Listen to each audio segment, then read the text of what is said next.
Yo, welcome. Episode, what the fuck episode is it? 74 of Hip Hop High Society presents the Roundtable Hip Hop discussion, tackling all things hip hop and hip hop related with my esteemed co-hosts, panelists, family members here. First and foremost, we got the one and only, fresh off his hiatus from howling from the Federales. We can see him this week. What's going on with you, J Cloud? Classic bucket hat. You feel me? What's going on with you, brother? What's going on, yo? Good to see you in good health, bro. Obi with the fresh backdrop 2 weeks in a row is holding up nicely. What's going on with you, brother? So far, so good for this cheap backdrop, to be honest. Although I'm already starting to see some wear in it. I'm not gonna lie. So we'll see how long that lasts. But no, I'm doing good, man. Feel a little all over the place, so I'm gonna try to hold it down. All right, and then we have the one and only, the man of mystery, Hotep. What's going on, Hotep? I know you got the fresh hairdo, man. You need to come out from behind the fucking scenes, bro. Show everybody your nice new fucking locks. What's going on with you, though, bro? You good? Oh, I'm grand. You know, I'm out here chilling. Blessings coming my way. Loving hip hop every day. All that. It's good to see everybody here, man, and everybody on time and shit like that. Y'all prompt and shit. I like this shit. Yeah, no, I would hop on cam today, but I'm in the bath right now. I'm on my rev run right now. Oh yeah, you stay off the camera then, sir. Nobody wants to fucking see that shit. This ain't Cinemax. No. I'm on my rev run right now, man. Oh, okay. It's tight. Hell yeah. Runs house, man. All right. So first topic we got at hand. Unless you've been living under a rock. We got the one and only Max B back home. Ow. The wavy guy came home to a grand reception. A lot of excitement going on behind his return. Let's check it out. French picked him up. Brothers is back together.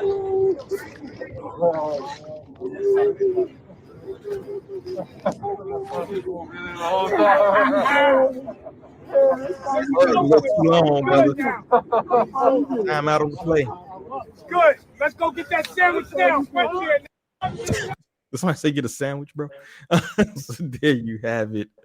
Max B home. He's greeted. A lot of people was kind of talking shit because I think Male Matrix came home not too long ago and he had to ride the train a little bit or something like that. You know, granted it was a different situation, but they was firing shots about that. But what do y'all think about the reception so far you seen from Max B? Glad to see it. I'm not I won't pretend like I'm the biggest fan, but I'm definitely glad to see him home after all these years. And he had a great first day back, it looked like, to be honest with you. Oh, yeah, he was all over the place. I think he went straight to the Eagles game or something like that, a Jets game or something like that. I don't even think he went home. You feel me? Normally you get out, you do what you got to do at the house with the old lady for a couple days, and then you emerge. But nah, he went straight to the game. He went straight on the press run. You feel me? So what do y'all think about the expectations? How soon you think we may get some music out of all this? Very soon. Very soon, because his manager is fucking Karen Civil. And they've been working on this. He's gonna crack the whip. Yeah, here we go right here. Max B plans to get in the studio with Cash Cobain. After 16 years, legendary Harlem rapper Max B was released from prison on Sunday, November 9th. You're going to see my style on these new beats. It's like an excitement there that dudes grew up off my shit and they get a chance to work with their big homie. It's going to be lovely. I can't wait. So 16 years, of course. Now he's 47 years old, I believe. Although we've seen a kind of resurgent year in hip hop for older rappers and stuff like that, do y'all think age could play a factor once the music drops? You know what I'm saying? Do we think the youth may actually take the shit in, or what do y'all think? I'm gonna say yeah, solely because of the antics he on when he got out. He's still doing very youthful rapper-ish things. So he's appealing to the youth. A lot of the youth will get to him through like Wiz Khalifa, artists like that, Currency. He's going to get the Alchemist stimulus package. So he's going to be in the youth's face a lot. For those of the they don't know who he is, but they keep seeing his name. They're going to go look for his music. if they've not done it already. So no, he's going to be he's saturated right now. They can be fickle, though. I will say that. I think it may be initial buzz. You feel me? With like a lot of people when they come home, but I'm not sure will that last through the music or not. I'm honestly seeing a lot of people who was born after 1998, 1999 having very harsh opinions on things. I don't think if you were of club age around 09 or 08, it may be different for you, right? So I guess that's it too. Do y'all think his music actually hold up? Will it actually sound modern, or will we get some of that, does the wavy shit you think hold up? You feel me? In today's era. I don't know, but I definitely think the music that he's about to put out is what's going to matter most. I'm not sure if a lot of people are going to go back and revisit that don't know him, but if the new music's good, they will. And if it's not, right, then we'll see how much further he gets pushed after that.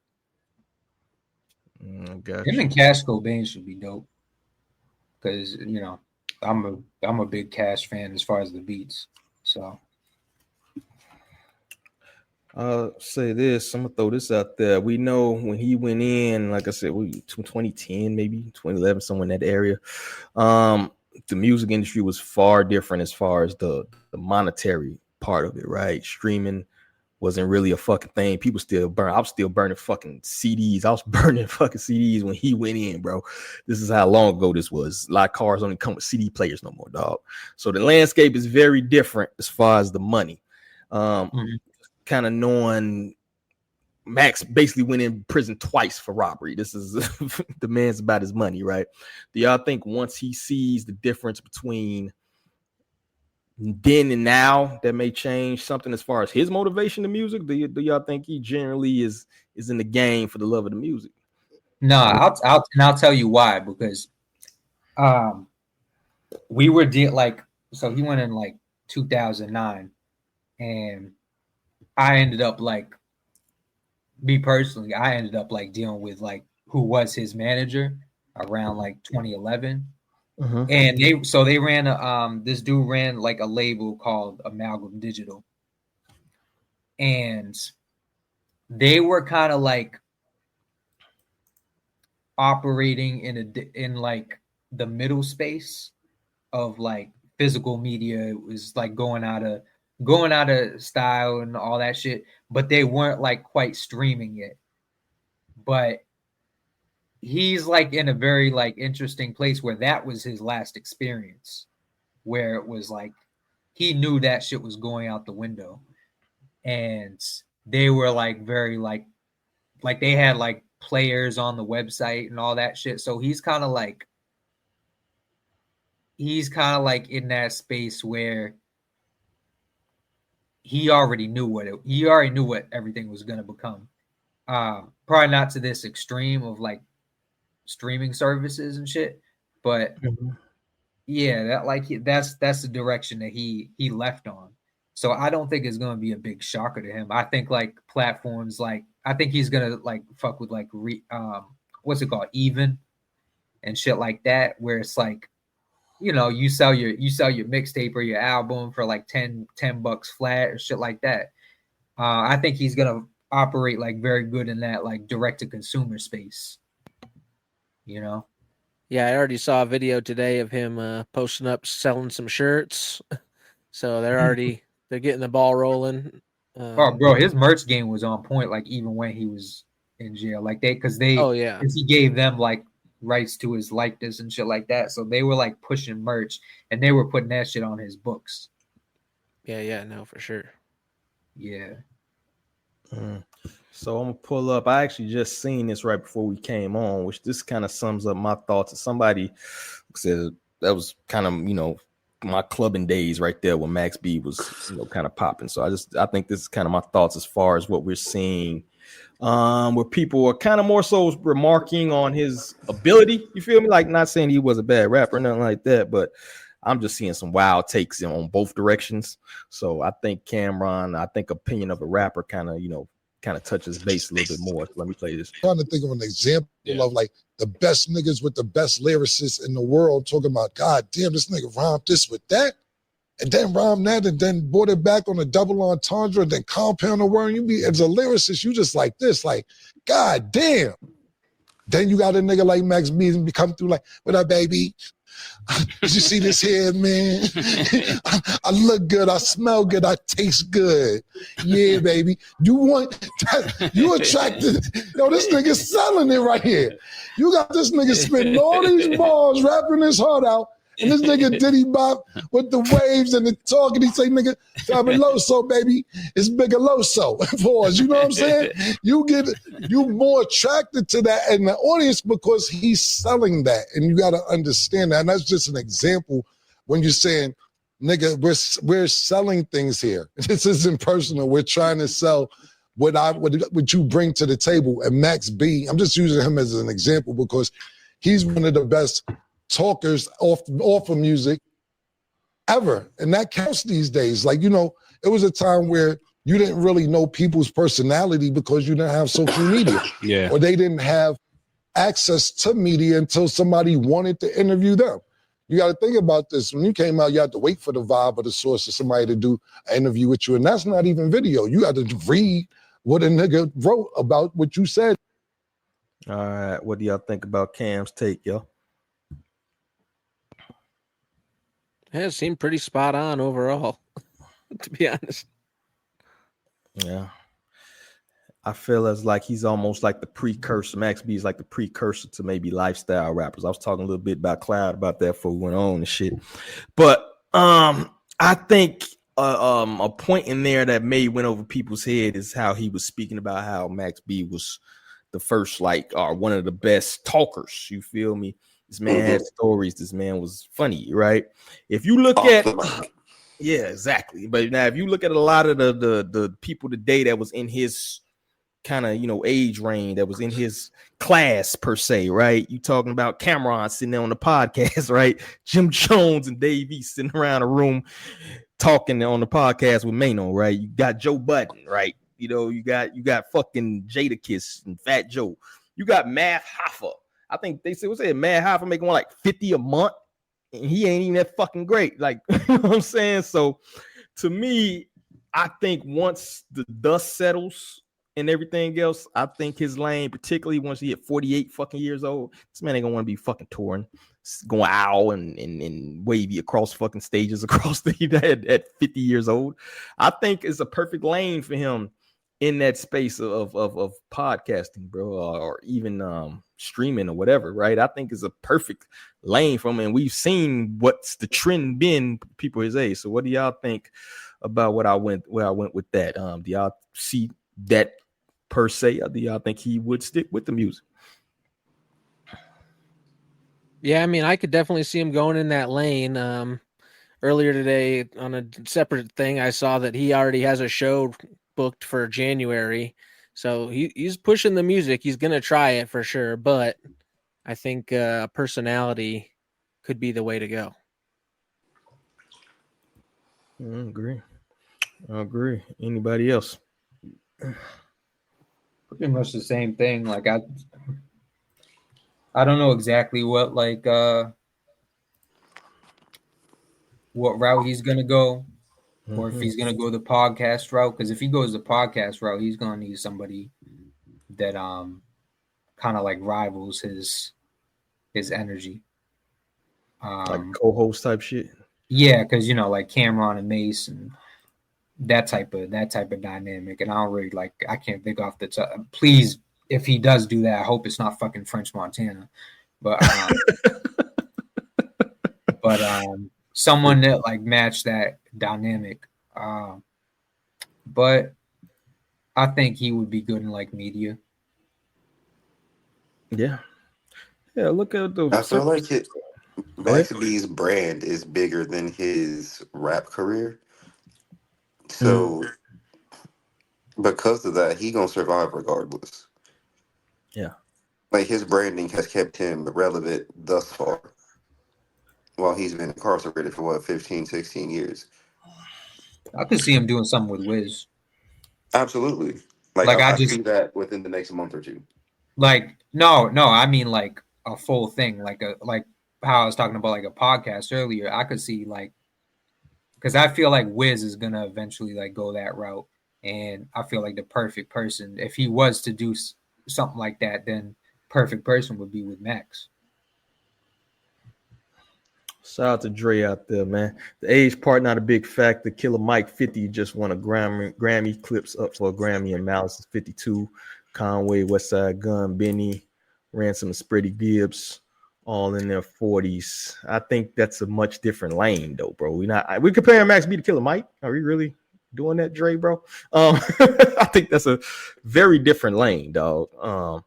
I mean, Killer Mike makes like a lot of like almost like leaning towards like modern shit.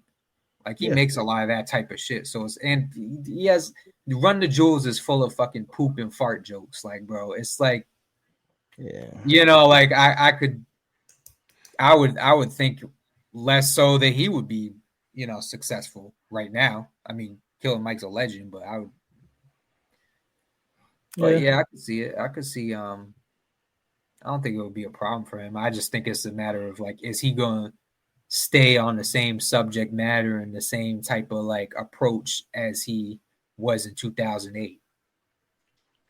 If he hasn't grown from that, which I'm sure he has to a degree, if he hasn't grown from that, then I could see that being a problem.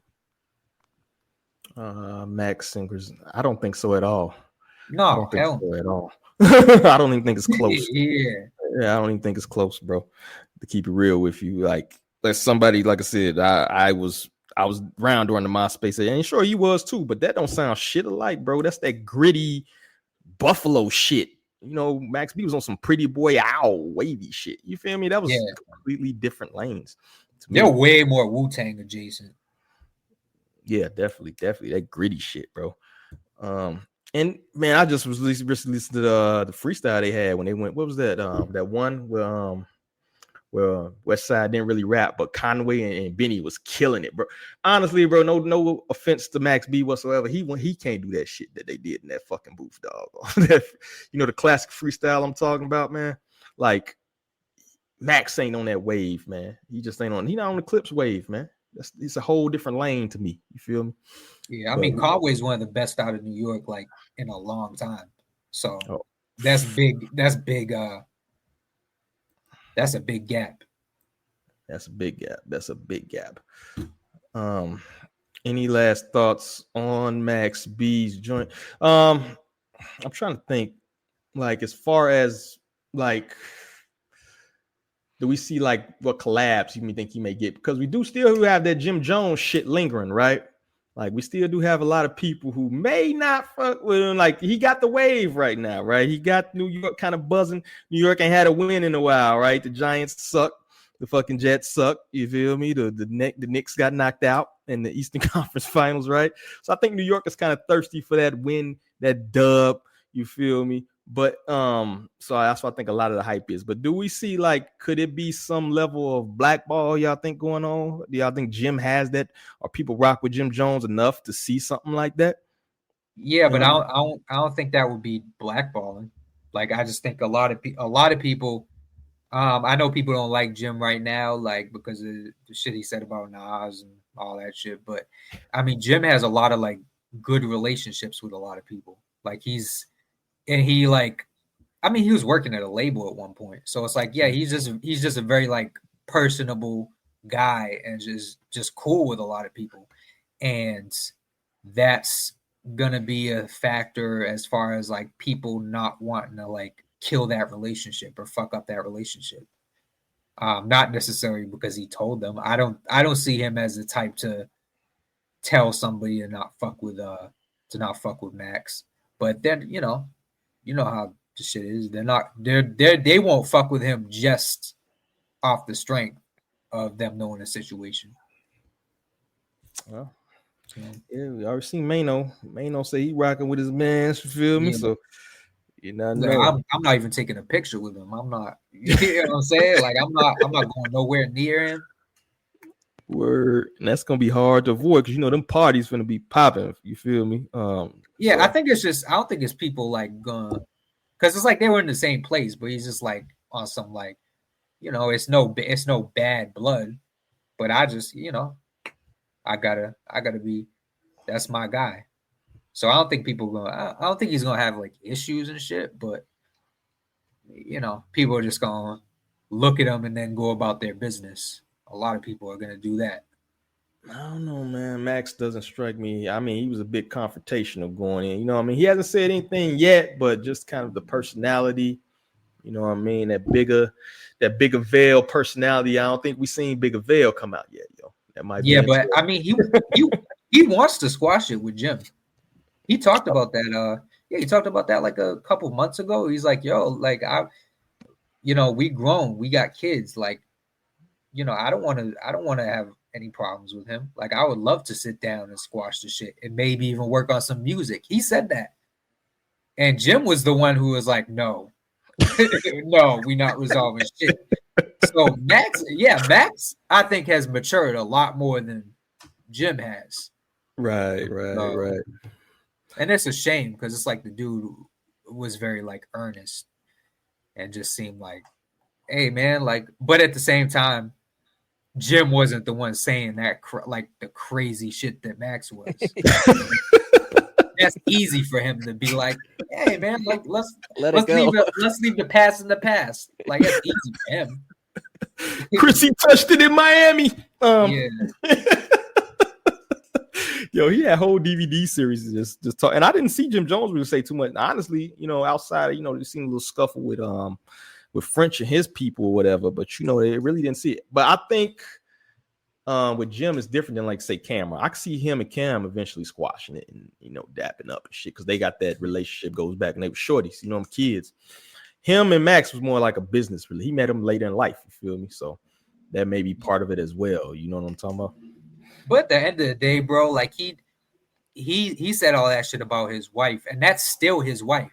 So he's in a position of like, bro, you gotta apologize to her first before anything. Like, and I don't think he's gonna do that. So,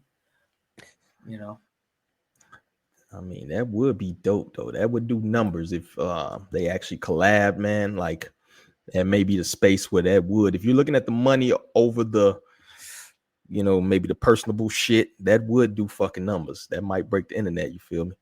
Oh yeah, and even musically, because Jim's in a good place as far as his shit right now. Max will hop on Griselda type shit samples. That's why I linked them. Plus, subject matter would be similar. Harry Fraud, Alchemist, etc. Same producers lacing the current East rappers. I don't know, man. I really don't get the Griselda comparison, dog.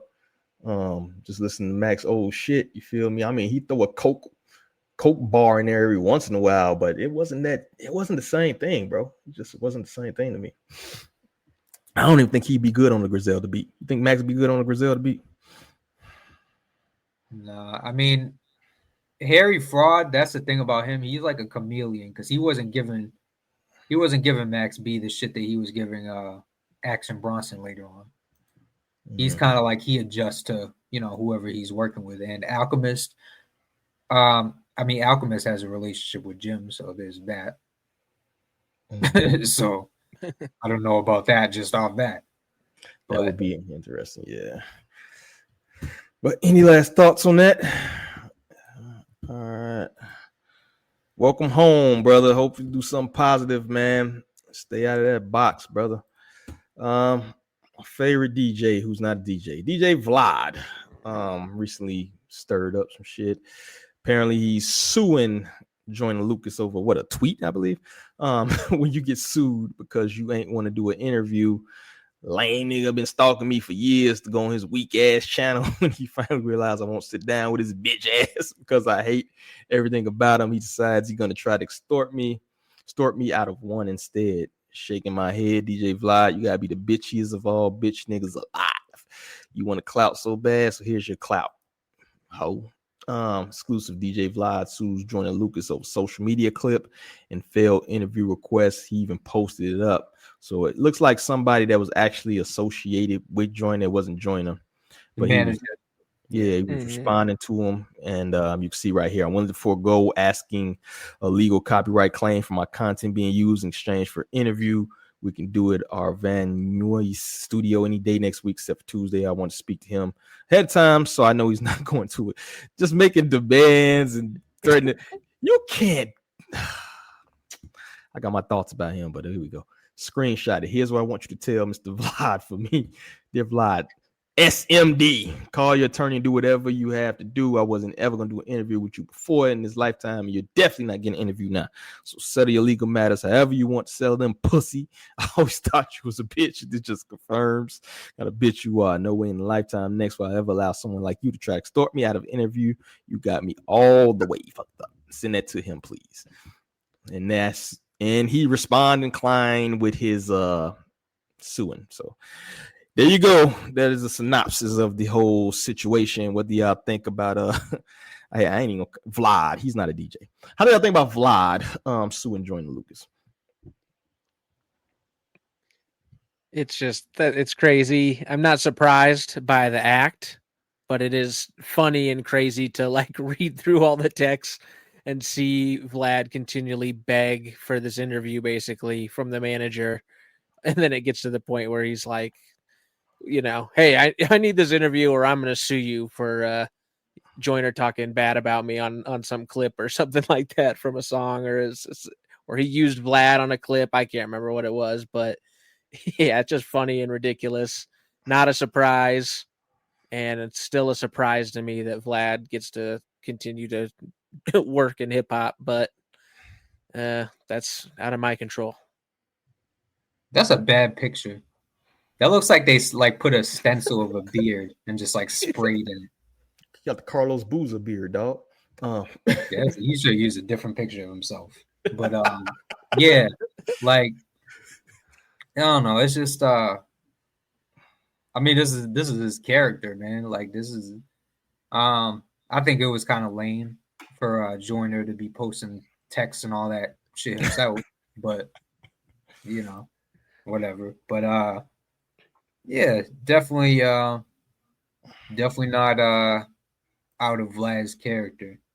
I mean, Vlad TV exists because of a lawsuit, so you know he I can't say he got smacked up by Rick Ross basically, and then had to fucking use that money to actually get his platform. Before that, giant payday. Yeah, and before that, he was just basically a failed dude who tried to get people to do mixtapes. Before that, you know, that's why I really don't respect the DJ Vlad even moniker. I think DJ is an actual term that means shit, and I don't really give that moniker to people like academics and Vlad and shit like that because that's actually a culturally relevant title. I mean, he was a DJ, bro. Like I don't like the guy. He didn't spin shit, bro. He's video. I remember the Butcher era of him. Like because I've been into this shit a while, so it's like I'm familiar with him, and like before he was doing media and all that shit. So it's like I don't fuck with him as a person. I'll give him credit for like his time when he was in that lane, but you know he's a piece of shit at the end of the day. So, bro, when the last time you seen this cat spin, bro? I've seen. He abandoned that completely. But I'm just saying I'm not gonna act like it. That wasn't like a phase of his career, bro. But, yeah, I shot basketball in 8th grade. I'm not a fucking professional basketball player, bro. This motherfucker's not a fucking DJ, bro. Like, I'm sorry. Like I said, Khaled, I give him his props. I seen him spinning recently. It may not be the greatest, but he was fucking spinning. That's fine. He may be tearing tables in front of that cat. He look at you crazy. He ain't spending shit, but that money. But that's beyond the point. I agree with your sentiment. You feel me? That it's some bitch shit, bro. It's some bitch shit. And I go even farther and say that he didn't even like ask or beg for it. He literally just tried to extort that man out of and then made demands on top of the extortion. That was kind of crazy to me. You know what I mean? Like, I need to talk to him first so I know he's not being negative. Like, who the fuck? Yeah, what? He's very entitled. Like he acts like people owe him something because it's like I think today he posted the Offset and Cardi shit. Yeah, he's done some wild I shit, think bro. so. Yeah, he posted that Yeah. today. Yeah. And he got the whole thing with the Migos where he has this idea in his head where it's like, oh, they're big now, and I did one of their early interviews, so they owe me a new interview, like, because that one took off. Like, bro, like, no. And first of all, you don't even pay people to do interviews, so and you definitely weren't paying them, so they don't owe you shit. He pays some people. That's the only reason they go there now. Oh, he pays regulars. He don't pay artists, and he wasn't paying anybody at a certain point. Mm-hmm. Yeah, man, I agree. I don't see a lot of his posts because the bitch got me blocked with my 9, so I know he sees every fucking thing. He probably sees this shit. But but I think he does have this aura where I seen him recently on the on math shit not too long ago. He has this aura where he acts like he's actually relevant in hip hop, right? He acts like he's actually like breaking people's records and he's actually putting people on. And you would think he's fucking Leo Cohen or some shit. You know what I'm saying? Like, you think he's fucking like putting up, like the way he talks is just so off-putting to me, bro. Cause it's like, who the fuck are you? Do interviews with Boosie who tells his stories about, his wild stories in Louisiana and shit like that. You interview Tony Yayo and shit. You don't really have any cultural significance to me. You know what I'm saying? Like, what did you do in the realm of hip hop to advance it as a platform? And it's people I don't even like. You know what I mean? I don't like Ebro, but I can submit Ebro has done some shit. You know what I mean? To advance it. Way more than him. Exactly. Way more than him. Exactly. Right. Not so even I can give credit where credit is due, but where the fuck is the credit here, bro? You got beat up by Rick Ross and them, and you bought a platform and you played for interview. You know what I mean? And I respect Leo Cohen way more than him. Yeah, for sure. I mean, still a vulture, but I mean, at least he's done shit. Well, I mean, the thing about Leo Cohen is he'll tell you exactly how he's gonna fuck you. and it's up to you. It's up to you how you want to proceed, but he'll tell you. He'll lay it all out for you. So it's like you gotta respect somebody like that at the end of the day. Whatever. But I feel you on that, man. You got something? I think you was gonna say something, Obi. I don't think I was, but I will say I haven't seen a Vlad interview in probably 10 years. I'm happy to say that. Like, I have no interest in having it in a long time. I've kind of just been like, fuck Vlad and fuck everything he puts out. And that's how it's been. He's been out of my eyesight for a long time. Thank goodness. And I honestly think that sentiment is spreading. If you look at his recent numbers compared to his numbers how they used to be, granted, everybody's numbers is down a little bit, but his is way down. Even his fucking tweets and shit, he has like 1 million his tweets. Like, we've had someone do more numbers than him, right? Like, it's his shit is down. His engagement and all that other shit. That's kind of why you're probably seeing these moves like trying to extort Joyner Lucas. I have a fucking interview. You know what I'm saying? And I think Dre hit it. DJ Vlad pockets don't seem to be as fat. They used to be stooping to suing Joyner Lucas. My sentiments exactly, dog. Joyner's writing for Will Smith, so it's like that would be a good interview because he would if he took the interview. That means it's kind of like, oh, I can ask him inside. I can't get Will Smith, but I can get, you know what I'm saying? I can get some sort of like inner details about like Will Smith's studio process or whatever, shit like that. Like, and that would do numbers. Yeah, that's true. And he'll probably have like, a couple of questions that he can segment out about Eminem or something like that. Yeah. He's going to have some big name. He's going to get some quotes out of him for sure, or some things he can put on a headline and get the views for it. So. Exactly. Yeah, but the thing is, he can go anybody's platform and do that. You feel me? But he doesn't. I don't think he does like a lot of interviews. So it's like if you get something exclusive out of him regarding Will Smith or Eminem, that's like that's gold. Yeah. Yeah, but I think Vlad needs people more than people need Vlad. Yeah, for sure. He's not one of those guys that can kind of like hold it on and people go with him off the strength of him being who he is. Like if you look at B.I. shit, right? B.I. gets people because they fuck with B.I. You feel me? Like, and he actually has stories to contribute to their stories and shit like that. Vlad don't really contribute much to the people he's interviewing, not at least from what I've seen the clips. Like you said, I'm like Obi. I've seen a clip here and there, but I've never ever sat down and watched the whole Vlad interview. It's not happening. You know what I'm saying? There's way better interviewers out there, like you said, B.I., even Big Boy. Like we could go on and on. There's so many better people. That's why it's so funny and so crazy that Vlad gets the numbers he does over everybody else. And he brings in Wack. I had to bring in Wack 100 for my response to the Joyner Lucas copyright infringement lawsuit. And more on Wack later. We also did a 2-hour interview. A lot of facts are about to come out. Can't put my glasses back on. But even if you look at this, right, you got Wack 100. You got him talking about the Joyner Lucas shit, which is kind of going somewhat viral. But if you look at the engagement, even on this shit, you know what I'm saying? Less than 14,000 views on a guy who has what, 1 million fucking followers, or 213. Oh, his shit went down. 213,000 followers and also 13 reposts. Like just looking at it on face value, this should have been, I would say, if this same caption was maybe 4 years ago or something like that, this motherfucker been doing numbers. You feel me? So I think. You think so? I don't think he was always been like a Twitter troll. He's not like his fan base isn't on like social media. Like it's a lot of like it's a lot of people on Facebook. They're freaking his shit. You know what I'm saying? Like Facebook and YouTube people. Like Twitter, he's not like. I believe a lot of those numbers are like, people buy followers, man. No, for sure. I don't think that's accurate as far as like 200,000. That's not accurate, man. Yeah, I don't think so either, man. I think, and a lot of people left. If you got on Twitter like 2009 or 10, all you old timers are on Twitter and shit. Like a lot of them people have since left, but the accounts just sit there dead. You feel me?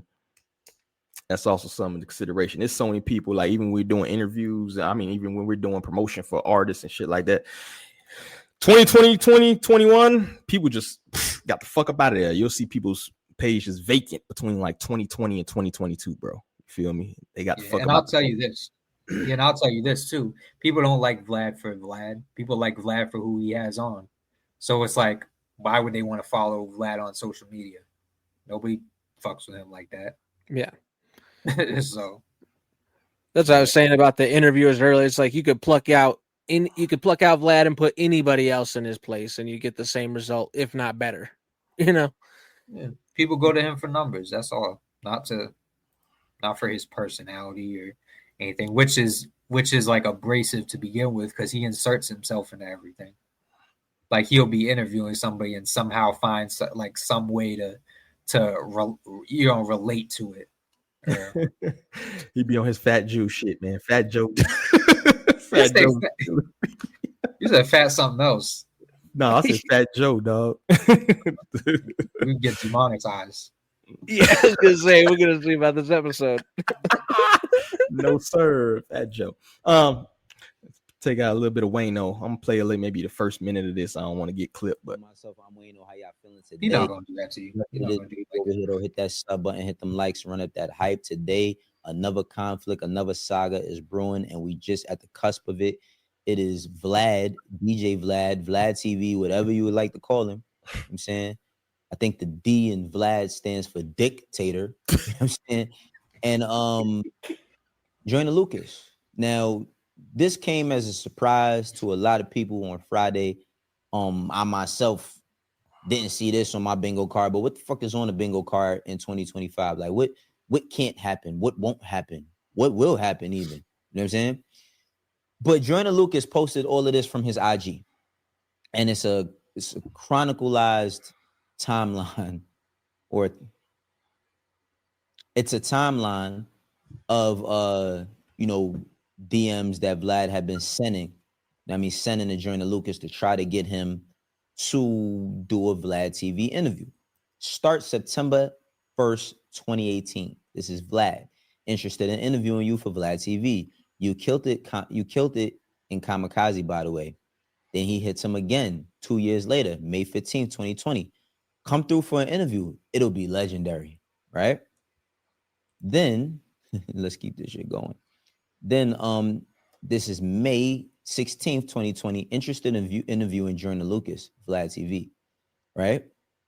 Then it's more, right? This is somebody talking with Vlad. It's somebody says following up with Joyner, following up about Joyner again would be a good time with the Will Smith single. Follow up again. This is December 13th, December 15th. And then another one on December 15th. It says, what's good, bro? His dropping, he probably meant to say he's dropping his album top of the year. Let's revisit then, right? You go to the next drink, and it's basically saying, he's saying copy. Now in January, following up about the interview again. You said hit about this time. Then this is in June. Yo, this nigga's persistent as a motherfucker. It says, good to finally meet both of you. Let's lock in an interview. He said, you too. We'll keep in touch. He says, how can we lock in an interview?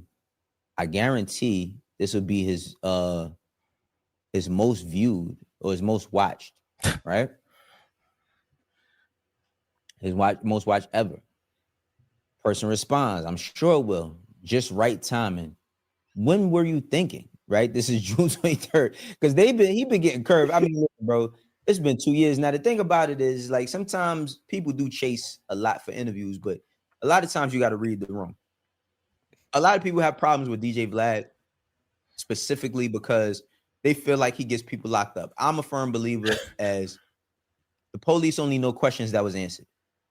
So if you get questions asked, and they could be somewhat incriminating on any level, if you know that you handle or you deal in any sort of criminal activity, illegal activity, then you should not be talking about any of that if you go on any platform, let alone Vlad's.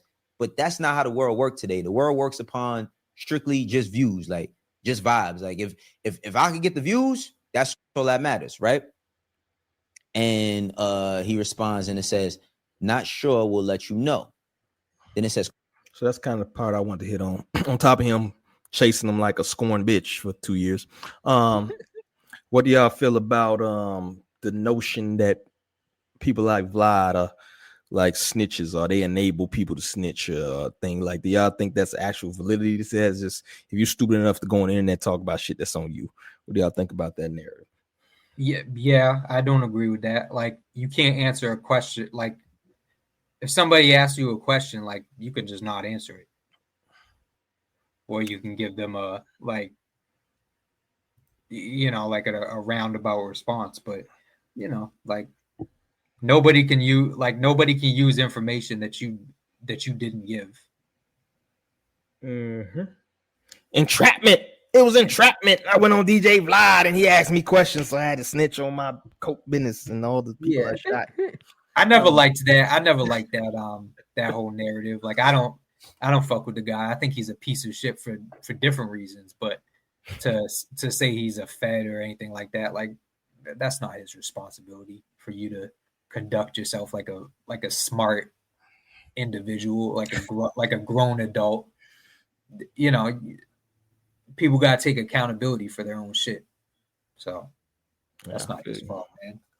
Yeah, I wouldn't say that I think he's a fed or a snitch, but I do think that he asks questions purposefully, obviously looking for bait answers, and people do need to be smarter, but it's also a shitty thing to do to ask those questions. I mean, bro, that's journalism. At the end of the day, people are supposed to ask questions that they want the answer to. It's up to you if you want to give the answer. I guess, but if you're having, it's hip hop, and he's having on street artists, and then like digging into any song and asking them some very specific questions. You know, it's just not everybody's smart enough. That's the problem, and that's on them. You know, that's not Vlad's fault. But like I said, it's just you don't see any of the other big interviewers asking that kind of, shitty questions to their art to people that are coming by. Not the good ones. I'm not saying none, but yeah. But it's like you can only blame him so much. Like you were smart enough to do the shit, so it's like you should be smart enough to know not to, tell on yourself. No, I agree. I agree with that for sure. I don't know. I guess it kind of depends. A lot of these at least his early interviews, or at least the ones that he had that we mentioned and are talking about. A lot of the more media trained artists kind of know better. A lot of the more veteran or whatever. When you have these, maybe these 18, 19, 20-year-olds first record deal, maybe even have a deal. They're trying to, impress, and you asking, are you steering the conversation to certain ways? Because I've even seen interviewers like, all right, we're not going to talk about that, right? Like, I don't even want to put myself in the witness stand to have to testify against you. So, I think it's a little bit of blame to go around because you desperate. You know what feeds the audience, and you bring in these young knuckleheads up there to say that shit. You feel me? So I'm not going to completely absolve him of that. You feel me? I think he does have some culpability in that. But at the same time, yeah, you should know a little bit better. You know what I mean? But you up there, first interview, you in the studio, lights bright on you. You know what gets the fucking views. You think he's really going to post an interview with these maybe lesser known artists and there's nothing controversial in it?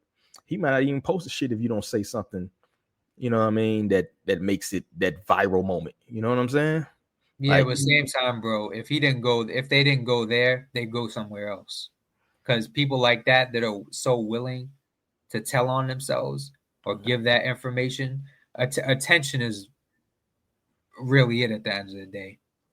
So it's like they're gonna go with the first person or the biggest person that offers them a chance to, tell their story or whatever they got going on. So it's like you can only really put so much blame on him in regards to that.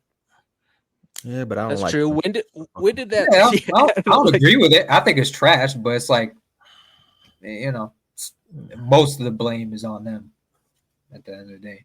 True. I guess my thought would be like, and because like D would know better because I'm a little bit younger, but like, were those questions at all getting asked to artists in like the 90s and stuff like that? I don't really feel like when I was growing up, I was hearing artists having to answer real specific questions about crimes. It might be like they might sprinkle in something about, the tiniest bit of information, but they weren't trying to like goat that information out of artists and get them to incriminate themselves like they do now a little more. So it's like, if Prodigy was talking and getting asked the same question, that's a bad example because he's a pretty smart guy. But you see what I'm saying? If somebody else was getting asked that back in the 90s, one of our favorites, like, would they be screwing themselves over, or did they just not get asked the questions? So they didn't have the chance to shoot themselves in the foot like that.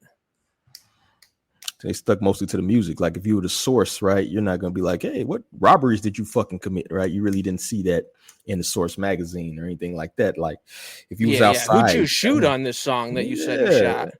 Yeah, why did you do this? You know what I mean? Like I think that's greatly Vlad's fault, And bro, let's keep it funky, man. There's a lot of people ain't fucking smart, man. A lot of these people ain't fucking smart. It's very vulturous to take advantage of people ain't that fucking bright and is trying to get on, and this shit may be bad for them, and you ask them certain questions. Yeah, it's partly their fault, but goddamn, you ain't gotta be a fucking vulture, dog. There's other ways you can make a fucking buck, my G. You feel me? That's just the way I kind of feel. You know what I'm saying? Like you have the bigger platform in this situation. You are the bigger person in this scenario. We would chastise anybody else who took advantage of a person. If you was a boss at a job and you know what I mean, if you do this, if you go wash my car, maybe I'll give you a fucking, so I believe if you're going to exploit somebody, you should be called out because that is exploitive to me, dog. It's just exploitive. Oh, for sure. But like if you're a fucking grown adult, it's like, we know some grown adults that's like you can't. I mean, if he brings up a fucking 35-year-old to his platform, and they decide to go down the list of shit that they did that the police didn't know about and all that shit. How much blame can you really put on him? That's on him. No, yeah. I'm more thinking of like the 22-year-olds, the 20-year-olds, stuff like that. People that are, younger, they're trying to get ahead in the world and not thinking straight. If you're coming out of the streets, age don't equal wisdom, dog. If somebody's doing this with these 60-year-olds who falling for the Nigerian prince scam, bro, it actually sometimes gets worse as you get older, bro. Like, so it's a catch-22 in there, bro. But I think that's all we got. I think we spent enough time talking about This Yeah, piece fuck, of shit yeah, motherfucker. Yeah. All right, so moving on. What we got next? Oh, I actually gotta do this fucking quick shit. We're gonna do the crash dummy of the week. One of the running buddies actually of this other guy. So this is gonna be quick because I don't want to talk about this guy that much. Hey, Dad.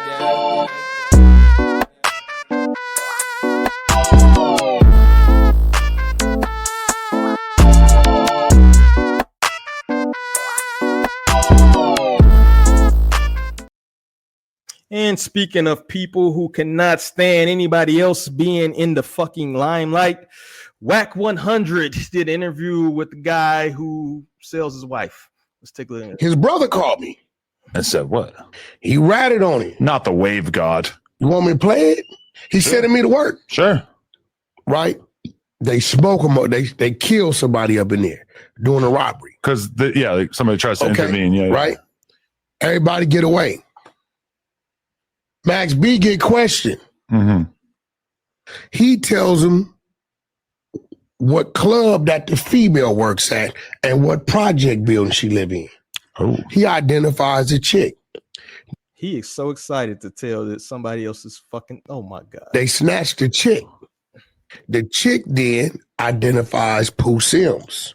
We found an appeal where he gave him the information on the chick. That was a violation. We seen that. But then it was a sealed file, right? I said, so some in this sealed file. He said, but Wacky was right. I said, what you mean? He said, when dude came back, he put everything on me. Said, I did everything. He put everything on me. That's how he got his time knocked down. I don't even want to hear no more of this motherfucker talk. This is a grown ass man. Speaking of people who get older and not so bright, right? Wack 100, dog. You have the perfect name, by the way, because you're a whack motherfucker. But this man is 48 years old. This man was born like season 3 of fucking Good Times. He's sitting next to a man who fucking rents out his wife like a fucking 03 Malibu, talking about another man's business and having everybody's paperwork. Bro, first and foremost, how the fuck you got everybody paperwork, Mr. Officer? He might as well just pull out his badge at this point, yo. Just pull out your badge, bro, because this makes no fucking sense. This man has been given a pass day in and day out. And the worst part of all of this is that he portrays this gangster image. He's Wack 100, big blood, right? Big B's, right?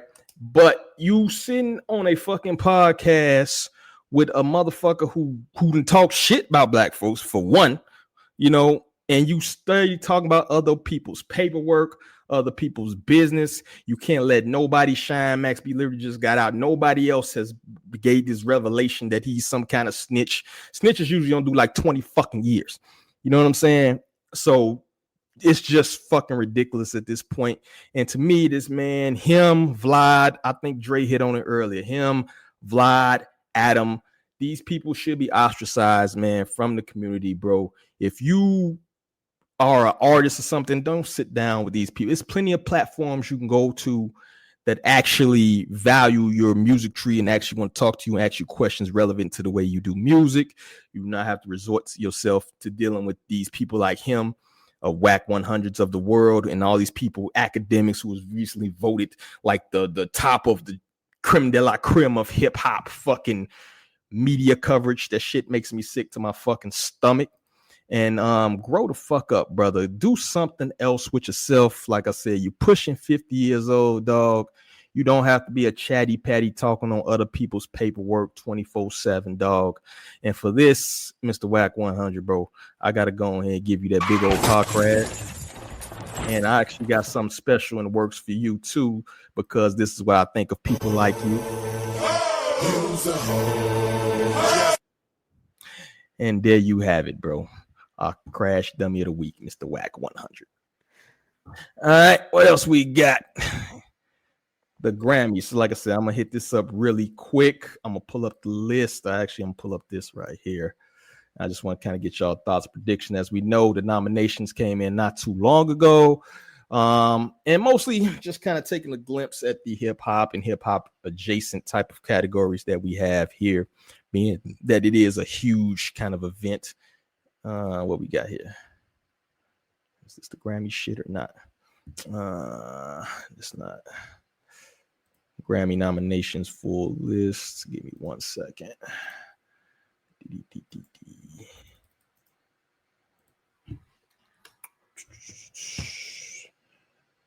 Oh, it's struggling. 2026 Grammy Nomination Award. So we got the list here.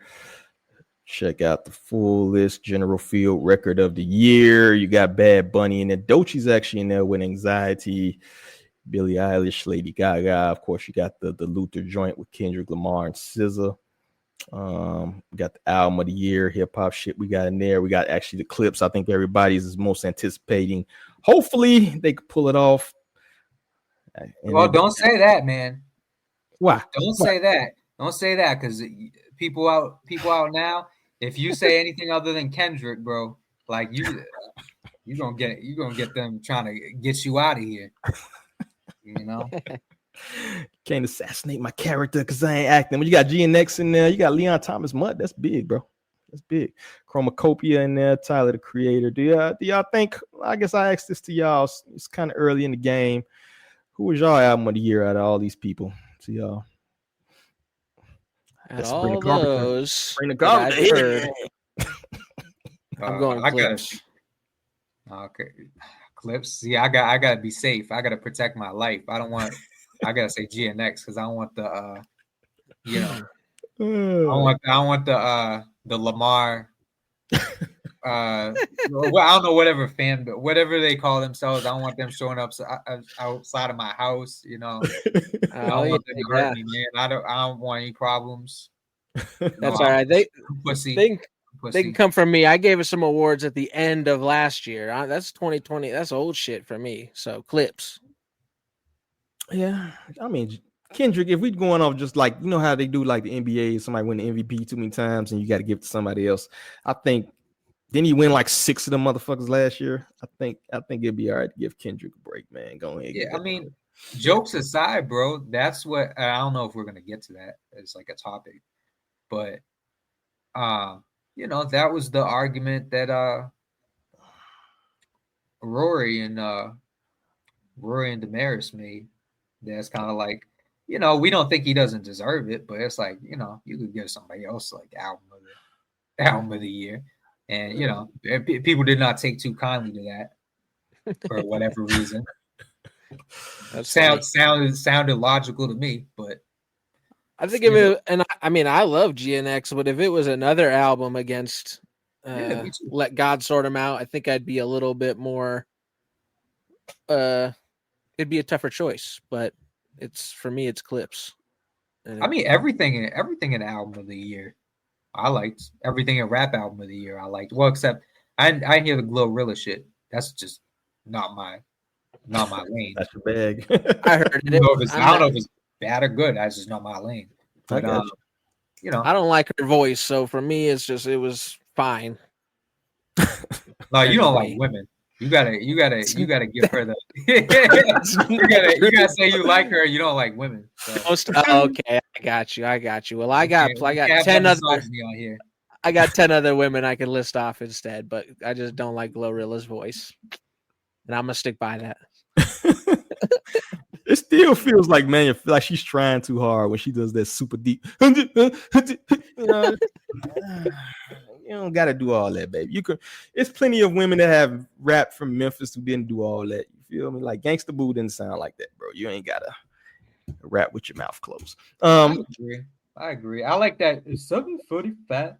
And beats. I like that shit. Nailed it. Oh, that's funny. Best rap performance, singles or tracks only. Outside, Cardi B, Chains and Whips. Clips, Anxiety. I see. Why is this in there? That's not a rap song, bro. Now this one I actually would go with Kendrick for. I like TV Off more than Chains and Whips personally. Yeah, it's not even the best song on the fucking album if we're keeping it real. So, yeah. Darling Guy, Tyler Creator, Tizo Touchdown. Yeah, a lot of these look like borderline. I like that Tyler joint. Yeah. Miss melodic rap performance for solo. What's the difference? Elements of R&B melodies and rap. All right. Oh, Luther winning that. Luther winning that. Oh yeah, that's easy. I don't even know what yeah, any for of those sure. other songs sound like. I've Easy never, money. well, other than the JID song. But that was one of the skips on that album, the JID joint. Yeah, So I agree. that's weird. Yeah. That's weird.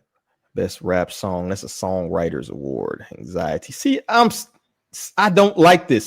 Stop putting anxiety. That song is like 2018. Yeah, it's an old song. They dug that up. Yeah, that's not even like current Doechii. So Yeah, that's weird. That's interesting. They got Sticky on there for best songwriter award. Why? Por qué? I mean, it was a decent track, but songwriting. All right, whatever. I don't love that song. Oh, it was all right. And best rap album for albums containing greater than 75% playing time of new rap recordings. They had to put 75% because some folks keep releasing deluxes. Let God sort them out. Clips, Pusha T and Malice, Glorious. They did put Glorilla in there, huh? God Does Like Ugly, JID, GNX, Kendrick, Chromacopia. I would say they probably gonna split it. They probably gonna give one of these awards to the Clips, and they probably gonna give one to Kendrick just because the fucking Academy does it like that. That's what I'm thinking. I don't even know why they put J.I. They know they finna get G at the fucking Grammy. They can stop it. Stop the cap. Yeah, but that's dope for him that he got like a nomination. Yeah, it's just like he get like a lot of doors are gonna open for him and everybody who produced on that album. You know, because I have a homie produced on there, so it's like I'm happy for him. Still in that sense. Oh, future price going up, dog. Yesterday's price is not today's price. That's like an accomplishment itself. People sleep on that, but yeah.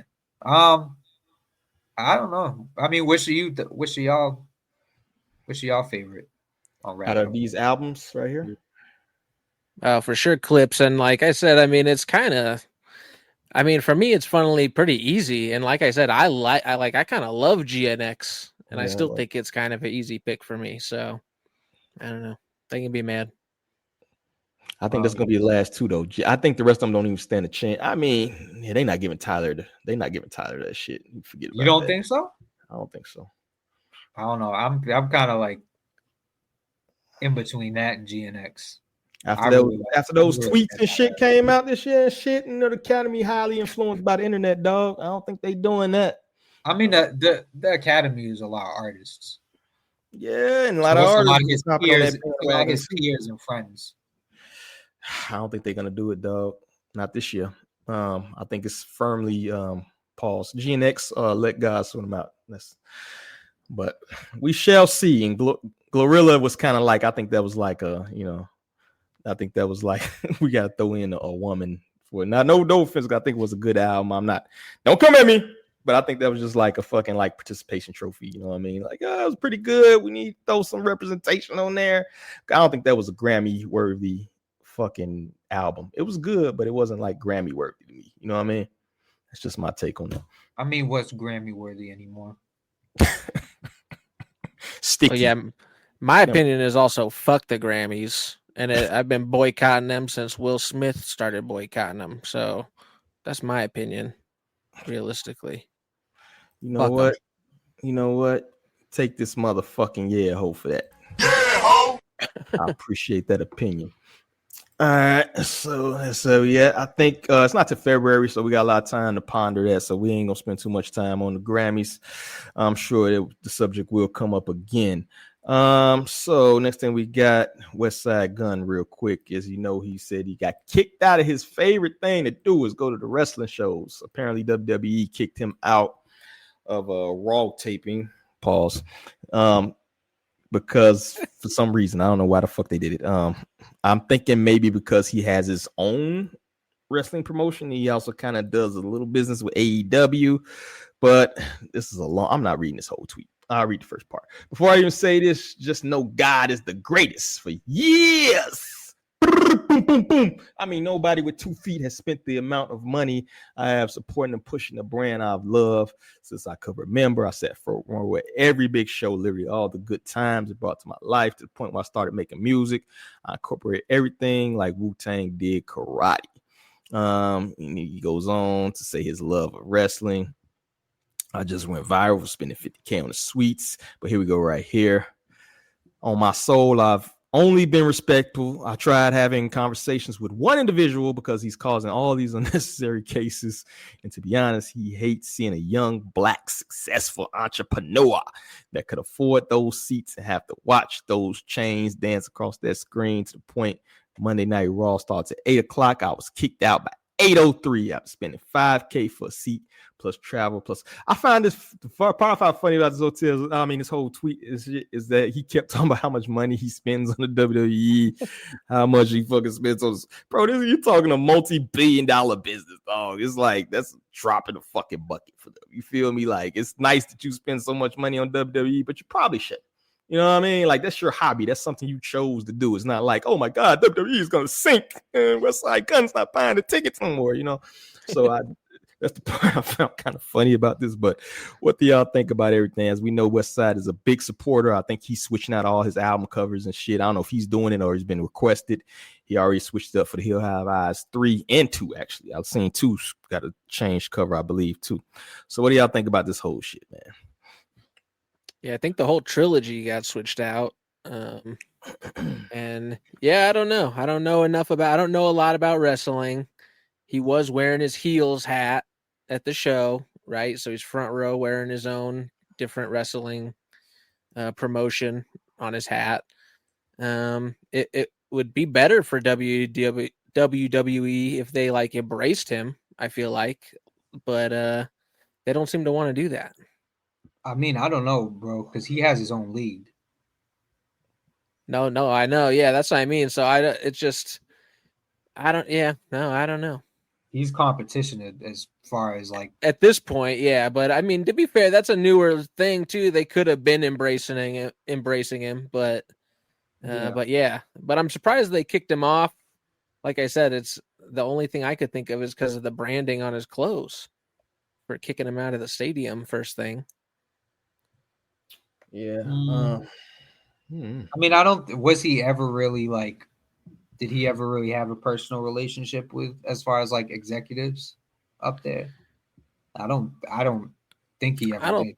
I don't think so. Yeah. And I mean, a couple of years ago, like 2 years ago, they sent him a cease and desist or something on some music or something. I was trying to look it up and I didn't have time to before today's podcast, but yeah, like 2 years ago, there was another thing where they were suing him or something, and he was mad about that, I remember. So this is not particularly the first time that they've clashed.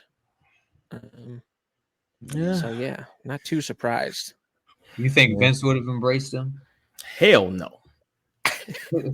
Hell no. Oh my God, man, he got so many cease and desists, his fucking head rung back. Bro, Vince wouldn't even get a black that's the one thing that was kind of too also funny about the tweet. You know, we can have our own how we feel about it, but it's been Jade Cargill's champion right now. You've had Kofi Kingston. You've had people that would never sniff that belt that have actually been champions in WWE. You know what I mean? They entire fucking NXT is all like thick black beautiful queens.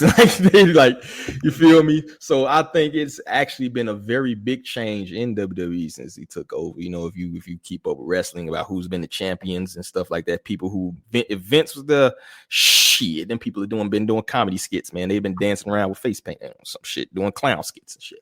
So I will say that part really didn't. I think that was more so kind of anger speaking. Also, man, like, he's in a space, I think, where he's just started that company, Fourth Rope. You know, I don't think he really knows a whole lot about like the history of maybe the wrestling business, not just watching people on TV, but like how cutthroat and grimy that fucking business is. Like, if you just read some of the old documentaries about the shit these people used to do back in the day, if you fucking read about what Jimmy Snuka and all, man, it's fucking terrible. Even Rock's daddy got some, you know what I mean? Like, it's some real bad, grimy people that was in. Even if you look at Vince's, like, they pulled his a lot of his skip the rest of that documentary on Netflix because all that shit came out about what they was doing behind the scenes, the territory wars, people get beat up. Like it was real, really real. So like if you competition, like, you know, Cloud was alluding to earlier, like you got to move a little bit different, dog. Like, you know what I'm saying? Like if you're if you're back in the 70s and you own the ABA, you may not go sit courtside at an NBA game, right? If you own the USFL in the 80s and you go to an NFL game, they might kick you the fuck up out of there if you didn't really talk to somebody first, right? And I think that's more so on these lines, you know what I'm saying? I think he probably should have made some phone calls and shit before tweeting it out. But I mean, if you feel some type of way when you spend some type of money, that shit happens sometimes. You feel me? But I don't think it's necessarily because he's a black man with some nice chains on sitting in the front row, because there's plenty of rich black motherfuckers that be in the front row of wrestling events, right? I think it's more so just not knowing the business. You feel me? They also don't respect music. Yeah, they don't like respect it because they didn't like one example is when people do the themes, they don't get royalties or any of that. Like they get a flat check and they just get nothing after that. Jake One was talking about that, like how he produced the John Cena theme. He's never seen a penny for that. Don't they got to pay? They released like an album though, didn't he? Yeah, he don't get paid nothing. Can they do that? Don't the guy get something? I mean, they if you sign the contract, if you're okay with the terms, if you like, okay, I'll take that loss. Like the exposure outweighs the, you know. But they don't give royalties, nothing like that. So it's like they just don't respect music. That's crazy. John Cena went like platinum, didn't he, or some shit? Yeah, and they put that out. They put that out, so he doesn't get paid off that either. That's crazy. That's insane. Yeah, that's insane. Do we think we're gonna see some change on how Westside Gunn? Like, well, I guess the first question was, you a fan of him doing like the old wrestling backgrounds? Cool. Yeah, I thought it was cool, but I mean, yeah, I don't mind it, and it kind of sparked a whole wave of that kind of stuff, you know. So it seems like it's let some secret wrestling fans come out, so that's great for them. Yeah, I guess so. I guess we're gonna get more the guy with the mustache wearing Hermes. Well, those are just numbers now. That's why we got 12. Yeah, that's why it's just 12. It'll be 13. That's what it's gonna be. You think that might be part of why this? I did wonder that, because that is part of why he had like a weird relationship with Shady. Because there were dudes at Shady that were like they didn't really like that. So yeah, you know. Yeah, I mean there could be some. I mean, you go to Westside's, you know, discography and you scroll down and it's pictures of wrestlers and pictures of someone else. So there's a chance they just didn't like that. Hey, I don't want to get the episode. I don't know what I can say, but you know. Yeah, I feel you on that, man. I agree. That could be. It could be. Yeah, I'm not sure, man. He had an album called Chris Benoit. Also, yeah, they're not gonna like that. Yeah, they're not gonna love that. Well, I think he changed. I think he changed it because of them. I think they made him change it because he was calling it that, and then he ended up having to change it to Supreme Clientele. Oh, okay. But that was originally called Chris Benoit. Yeah, yeah. Yo, he's a wild boy. Westside Gunn's a wild boy. He's on the cover though. But they let him use him for the cover. He's gonna have to move a little different now that he's getting up in their fame, though. You know what I'm saying? Like the shit you did, you know, when Griselda was kind of a gritty underground kind of group or whatever. You're not gonna be able to move like that as you get up and up, particularly as you get in business. You feel me? Yeah, he was getting shock value shit off. Yeah, he's getting shock value. That's not gonna fly, bro. It's not gonna fly. And he knows that's what he was doing. He's talking about that. He knows he was doing it like shock value, but it's like, yeah, you can't really be doing it. Like you're where you want to be, so it's like you don't need to be doing that shit no more. But I don't think he really has been doing that shit now. I think it's just the past coming back to bite him.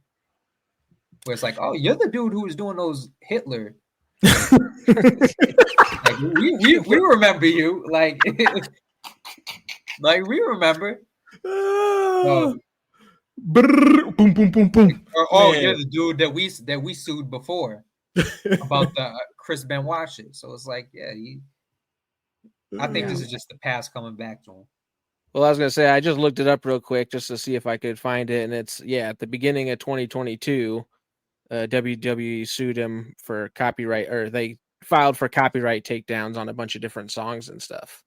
So that's what I mean. And he put out a thing back then that said like, "Why are y'all taking my samples?" To, he got all pissed on social media then. So that's what I'm saying. Like, this is not the first time, and I honestly wouldn't be that surprised if we like see him in 6 months at the Royal Rumble or whatever the hell goes on. Oh man, yeah, you gotta move a little different, brother. You're kind of a brand now. You feel me? You're your own brand. It was not just the guy that's in Griselda, right? You are, your own brand. You got to move a little bit different, brother. The shock value shit. And the internet is forever, though, so that shit will come back. Any last thoughts on that joint? Man, what the fuck happened to Hotep? We finna get ready to listen to music, and he just bailed the fuck out. Hotep, put your ass back in him. So let's go to the DOD. We're gonna listen to. It took me, bro. I ain't gonna lie to you. It took me about 15 fucking minutes looking at this fucking name to figure it out. I was like, Gnarly HD. Yeah, I think that's it. Gnarly HD. Please, for the love of God, change your name. But let's play this song they got here. But actually, let me play the intro to the DOD because I'm fucking up. There we go.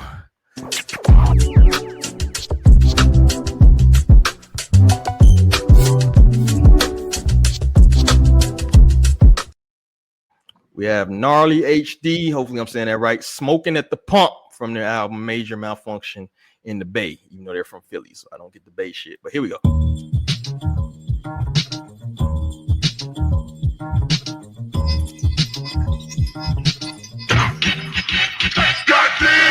The big wicked, immortal wizard. I pull up and park the whip like a dickhead. I'm about to lift like a man on a mission. Right through the back door, straight to the kitchen. I'm in the kickback, dancing like James in the payback. Shipping jetpacks, the rocket tech pack. Gotta intellect that. Get me in trouble if I don't take a sec to get my head back. Pull my hair back, hop up the wagon, ride the white horse bareback. Then whip the Jeep down broad like it's Mad Max. Known to play a 4-4 so damn hard that I leave the pads all bloody like a Tampax. 98 through Air Max, looking to save on $20 off, no tax. I'm looking Raekwon. Kids full of crap on the track to get their fake on. So I'm running up on lawns like I sell Avon. Eyes on a tramp stand, looking for my wife. 12 years deep, man, looking for my wife. Running out of luck at the end of the night, so I'm pulling out my last hit and giving it a light.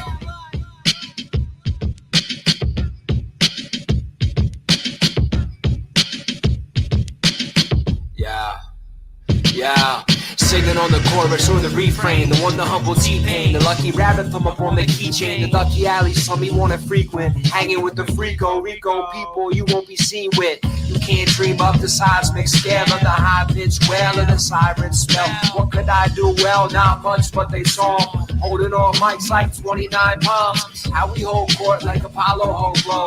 California sober rappers snorting up the nose. Major malfunction, they was looking iffy. Now I wonder how it got the name of Daily City. I had a feeling, would have made $1 million. Could have been appealing, turned into a villain. When I'm on my nonsense, better let me slide. When I'm all obnoxious, severing my ties. Who got the F on the ink blot test? Who kissed the ring pop next? Yes, G to the HD, S to the F. I was out in Oakland, I was hoping for the best.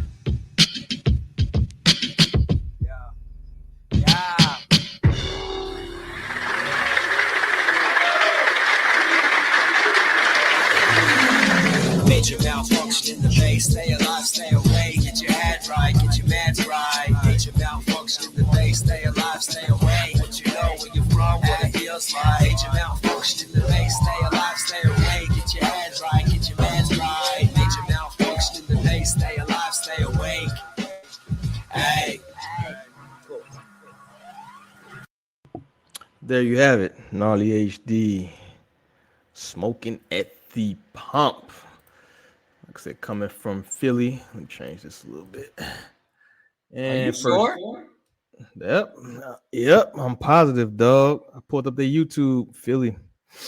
And I posted up earlier. That's why I said I don't get the Bay shit. Maybe it's a theme or something. Maybe one of them from the fucking Bay. I thought they was for sure from the West Coast, but I did a little research on them, man. They did send the manager sent the way I found this track, the manager sent something to the inbox and shit. So, but I'll make sure though. But the YouTube says Philly, dog. You know what I mean? But we heard the track Smoking at the Pump. What do you think? And I got Cloud. I believe you're up first, dog. Okay. Yeah. The name of the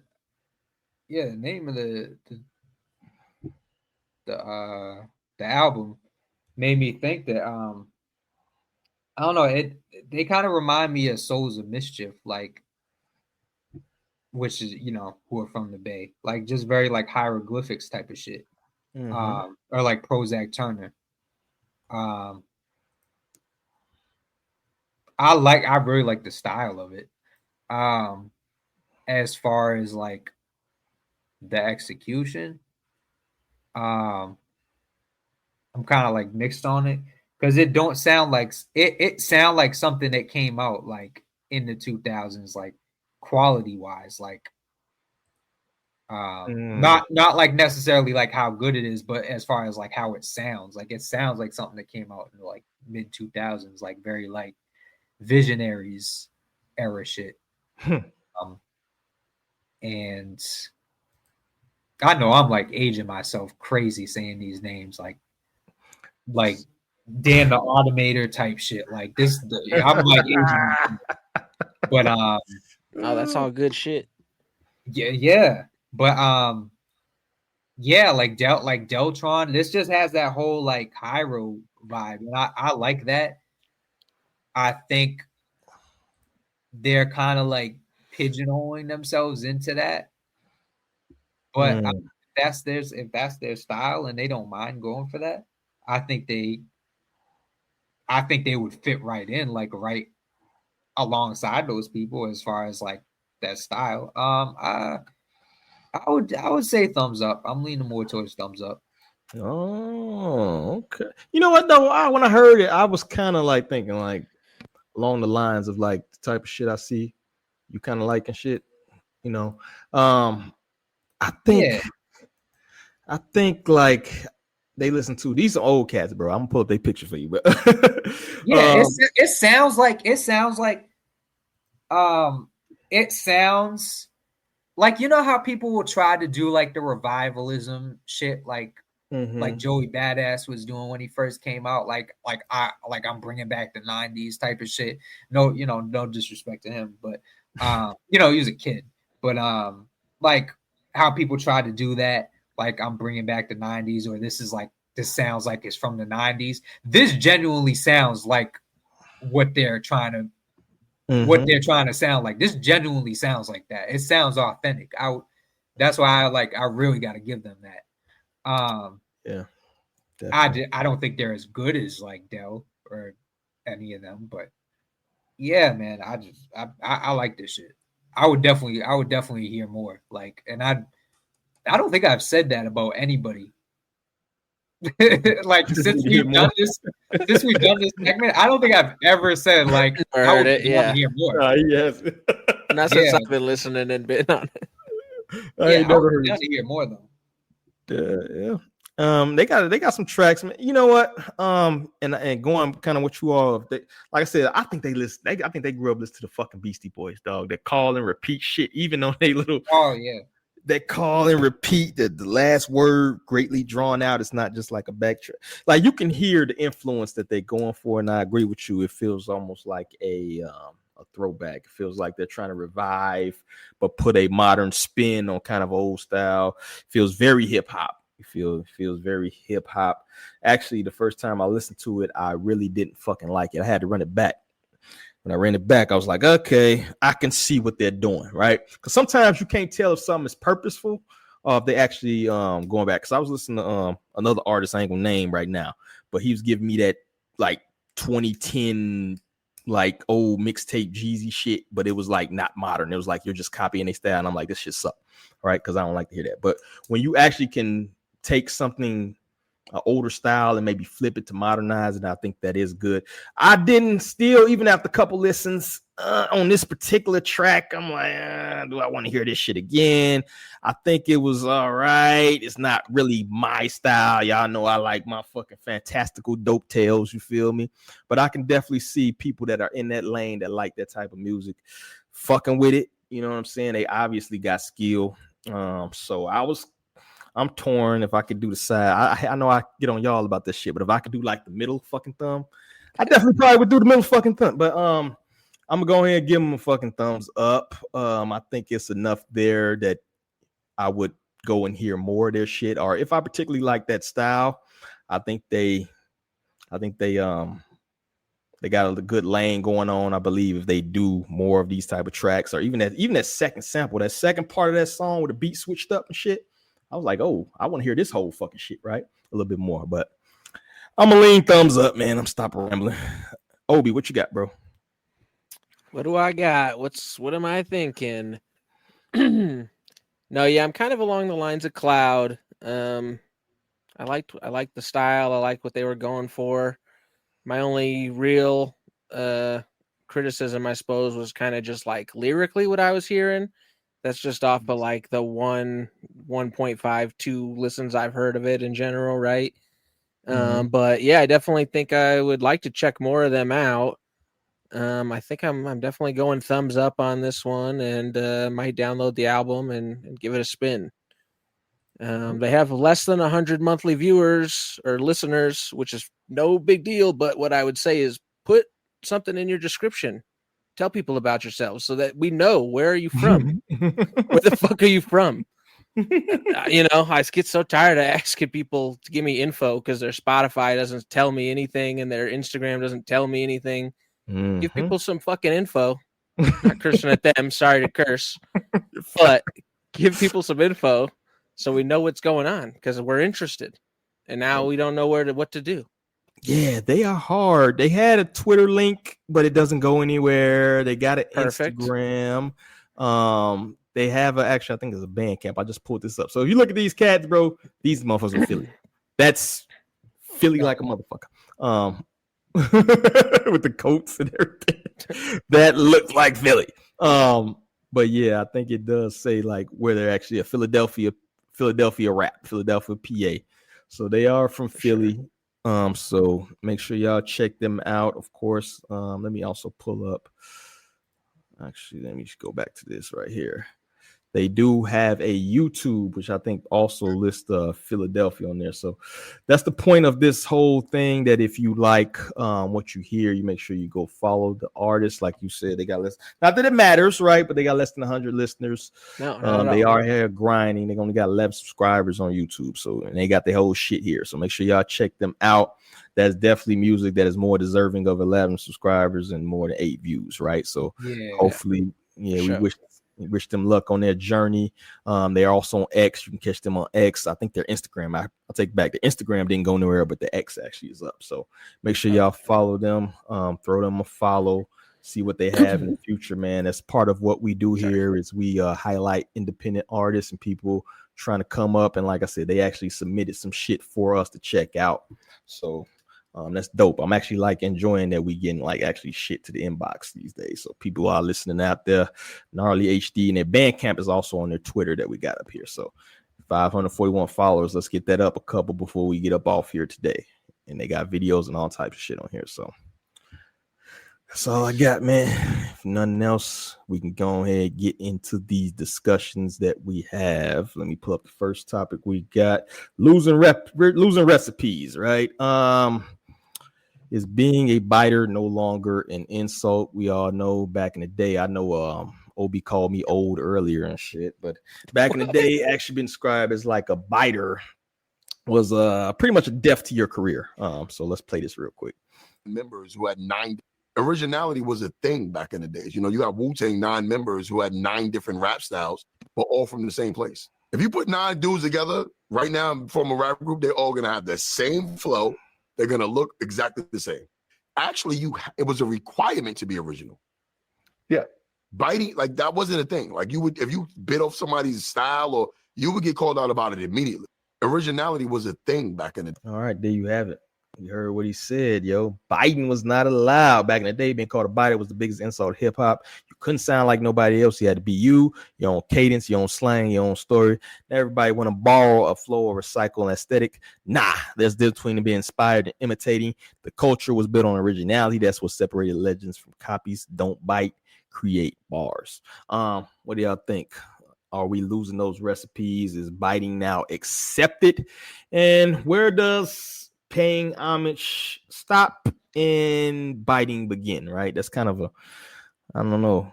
It's kind of a nuanced question, right? So what y'all got? Yeah, that line, I think, right, is the tough part for me. And I've been trying to figure that out for a long time, as a lot of people seem to have been, because this is not a new thing that biting is now like acceptable, right? But I have been starting to think and say slightly that like we are into more of a time in hip hop where like influence needs to be considered, that people are gonna be influenced a lot more because they're like, we have kids raised on hip hop, right? So it's a tough line there, and it, like I said, it's getting blurrier even with people being raised on hip hop more and more. It's, yeah, I don't know, it's tough. Yeah, but I mean, bro, there's a line where it's like influence and biting. Like biting is like when you're talking about like peers. Like if I come out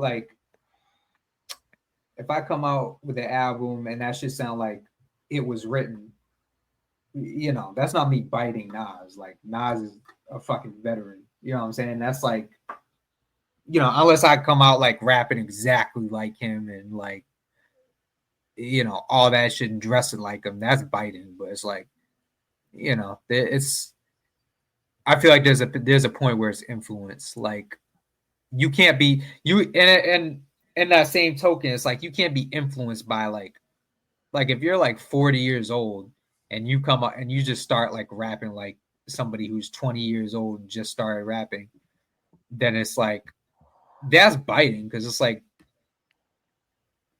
you're influenced by someone half your age, or you're influenced by somebody that's like perceived like that's like that's, yeah, no, I agree with everything. Yeah, that's the distinction I make. Like that makes sense, because I'm starting to see some like younger artists, right, that have a clear like Kendrick influence, and you can kind of hear it and you can tell it, but they're also like good enough artists that you can tell they're not trying to bite or copy his style, but it's just they're kind of grown up on him at this point, which is crazy to say. So you can like hear that influence. Yeah, but it's a weird line too, because then when you listen, you go like, oh, this guy's he's good. He reminds me of Kendrick, or he's got that Kendrick style. And then as you said, and then like you start to be like, well, damn, is he like biting? He's got to switch that up more, or is he just influenced? And that's like, we're gonna, you know, I don't know. Yeah, if you like a 20-year-old that's like sounds like Kendrick or whatever, you know, you're an impressionable kid at that point. You can't be the same age as Kendrick rapping like Kendrick. That's fucking weird. No, I think you made a great distinction there with like, yeah, if they're your peers, or if you're stealing styles of people younger than you, that's a super wild look. We're the same age. Yeah. You know? No, absolutely. If you look at though, let's go to some classic beefs, right? We all know Cameron has never had an affinity for Jay-Z and vice versa, right? The entire basis of one of Cameron's diss towards Jay-Z was biting Biggie rhymes. Even Nas said that, right? How many Biggie's words gonna come out your fat lips? Now they were peers, right? Jay and Big, you know what I mean? Did he ever cross the line, you think? You feel me? Saying a lot of Biggie's rhymes, you feel me? Was that paying homage? Yeah, those weren't lines that nobody knew. Those weren't like deep album cuts. Those were like shit that everybody fucking knew. So it's like, yeah, I think he was reaching, but it's like you know, like you're in a fucking battle with the dude. Like you're gonna cling on to anything. Oh yeah. No, anything's up for grabs when you're in the middle of a battle or fight in general. So I mean, that's just how that goes. But no, and they sound nothing alike. I mean, Jay-Z don't even sound like when he first started rapping. You know what I mean? Yeah, like the few schnickens fucking flow, and then he went to like sounding more like a modern rapper, right? It switched up. That's probably why that biting thing may try to hit or have some validity just because of the flow switch along at times. You know what I mean? But I mean, does he don't sound like Biggie though? Like as far as how he raps and just he don't sound anything like Biggie. He don't really sound like anybody. I even heard him say "baby." You know what I'm saying? I think it's some similarities that you may not be seeing. You feel me? I think it's some similarities. But even then, there are times I think if you can do it respectfully, right? Shit, this goes way back in the day. What Snoop had a whole fucking song basically rapping like Slick Rick, right? But that we see that as paying homage to Slick Rick at the time, right? So I think as long as it's maybe a one-off thing, maybe something like, okay, this song, I'm gonna use this flow. Drake just had something not too long ago. It was probably like 10, 12 years ago at this point, where he was using a very popular, he was just escaping my mind right now, but they was calling him out for that because he used like the same exact lines along with the same exact flow. Now that's different. Now if you kind of switch it up, but if you're using somebody's like intro that they had to that song, plus on top of that using the flow, now you getting kind of into the territory is like, all right, bro, what are we doing at this point, man? I gotta find that fucking song I'm thinking about. But yeah, that's happened a few times for Drake. I think it might have been that YG song. Yes. Who do you love? Okay. Yeah, exactly. Yeah, I remember that. Yeah, so I think it's a line in there. Even just stealing people's cadence, though. You know, if you won off it, what was that? The 2 Chainz Freebase. What was that? Trap back or some shit. This flow coming from Drizzy, he got it from Migos. They got it from 3-6, right? You acknowledging that you're using a certain flow, and then you even shout it out to people that you're borrowing the flow from, right? So quotations. I think quotations is footnotes is sometimes needed. I think if you do that and pay homage to the original artist, then it's cool. But if you, or even if it's just a one-off thing, but if you just like blatantly stealing somebody's flow for a whole summer or some shit, then that's a little bit different. You know what I'm saying? Yeah, I mean, Drake's definitely like a big culprit of that. I mean, but at the same time, he never really like hides who he's like, you know, what he's doing or like who he's lifting from. Like, you know, a whole era of his career was like him rapping like Fonte. and he has literal songs where he's talking about Fonte is my favorite rapper. So it's like he don't like, I don't know. With him, it don't feel right. I mean, you can kind of tell, bro. You know, but energy person. Sometimes you can be like, that don't feel like you paying homage. That feels like you on some other shit. And then if you're a repeat offender, that matters too. You feel me? Yeah, well, yeah. I mean, you said every summer. I mean, Drake's the first person that came to mind because that's his whole thing.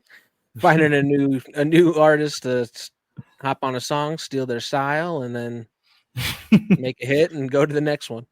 Yeah, I mean, can you really call it biting though? When it's like he is like outwardly like paying homage, like, you know, he's giving respect to the person that he's like, you know, lifting from. So it's like Drake, it's hard to call it. It's hard to call it biting, but it's also hard to call it like. I mean, it's self-serving at the end of the day. He doesn't move in a way that's not self-serving. So. Yeah, it's just tough because like if it was back to your situation, like what you were saying, if it was an older artist, not Drake, that's not as relevant nearly and biting somebody younger's flow, but he says, this is who I'm doing now. This is what I'm, you know, it would still be like, well, that's still kind of biting, right? And it's kind of some lame shit. What are you doing? Yeah. I think you gotta be grounded also. If you establish that you have your own style, all right, that you go to, like Freddie Gibbs sounds like Freddie Gibbs. Freddie Gibbs might do a homage or pay homage to somebody else. Yeah, but you gotta have your own, fucking style. If you sound like somebody every fucking year, or you just study switching, that's when it starts to get iffy. You know what I mean? Like, who the fuck are you? We don't know who the fuck you are. Like, that's the problem with Drake. We don't know who the fuck Drake is, really. You know what I mean? Like, not to bring that onto him. I'm not trying to throw everything on Drake because it's kind of quite a few artists I think that's having identity crisis issues, you know, throughout their career. But I think you got to find your own voice. Once you find your own voice, then you can start to dabble with, all right, I'm going to borrow this style for this type of song. I want to pay homage with this type of song. But you got to have that foundation of having your own shit in order. You know what I mean? At least that's how I feel about it. Yeah, funny enough, I mean, I would say Drake did break through that barrier, though. Like, you know, even if he is doing the biting styles and switching it every summer, he's the one person that it's acceptable pretty much from, right? And it's like, yeah, not a big deal. Like Cloud said, he owns up to it. And like, doesn't matter if it's someone younger than him. Like, he just gets, not, I don't want to say gets the pass in a negative way, but like he did it in such a good way that everybody's fine with it. Yeah. He'll go as far as to bite somebody's style and then sign them. He'll sign them. I love Mac and then whatever the fuck's name is. We're looking at you. Yeah. Pac-Man. Party. Yeah. Anyway. That's all I got on this. Any last thoughts on that joint? All right, let's move on, man. What we got here? The Game just said on IG is giving now free versus the independent artists for 50% off. BOGO. He BOGO and verses on y'all that. Hey, check it out. All independent artists from around the world, I don't care where you from, DM the GOAT, get you a motherfucking murdered out verse, nigga. All right? ASAP. Not playing. Fuck with all the motherfucking weird ass blogs saying all these hating niggas with my name in their mouth saying every day, if you pay for a verse, that bitch getting murdered, you gonna get it back ASAP. And niggas be mad. Niggas don't want to see y'all independent artists. They don't want to see y'all come up. That's why niggas don't never reach down and grab niggas, up and coming artists and independent artists and do shit for them. Niggas want y'all to stay in the mud. You know what I'm saying? I was there. I've been an underground artist. I sold my motherfucking mixtape. I sold my demo. I slept in my car. I did everything I had to do to get on. So me, I'm looking out for independent artists, and I ain't gonna never stop that shit. These other niggas, they don't want to reach down and pull y'all out the mud. They want y'all to stay down there, my nigga. Niggas selfish, but me, I got you. Hit me. Yo, that was Show your face, No, you Cloud. don't. That's No, the you most don't. shit I've ever heard in my. No, you don't. No, you Red don't. rose, white ceiling. He said they trying to keep you down, but I got you. Like, bro, That I no, got you. you. No, you don't. Yeah, that's so Nobody funny. love you like I love you. You ain't gonna be shit without me, bro. That's some abusive relationship shit. The fuck is he talking about? Yo, that's crazy. That was grimy, bro. That's But, so funny. That was grimy. That's the Nigerian Prince scamming shit, bro. But you heard what the Game said, right? He's offering discounted verses at the low price of 50% off whatever his normal fee is. Do y'all think and he ain't the only one that's done this. I'm not singling him out.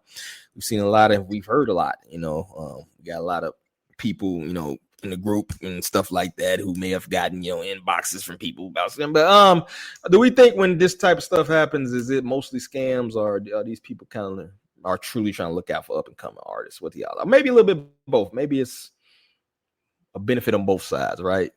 If you get a Game verse and maybe you know he also helping you come up. What do y'all think? Is this a mutually beneficial scammy type shit? A lot of people legit want to help out the independent artists. What do y'all think? I don't think he's looking out for people. I think he's looking out for himself because he's not making. Because keep in mind, here's something that a lot of people don't. They either forgot or they didn't know. He's not making any money off of his catalog. Not for a minute. So if he's not making any money off of his catalog, then of course it's gonna make sense for him to, you know, make some side money. Yeah, for sure.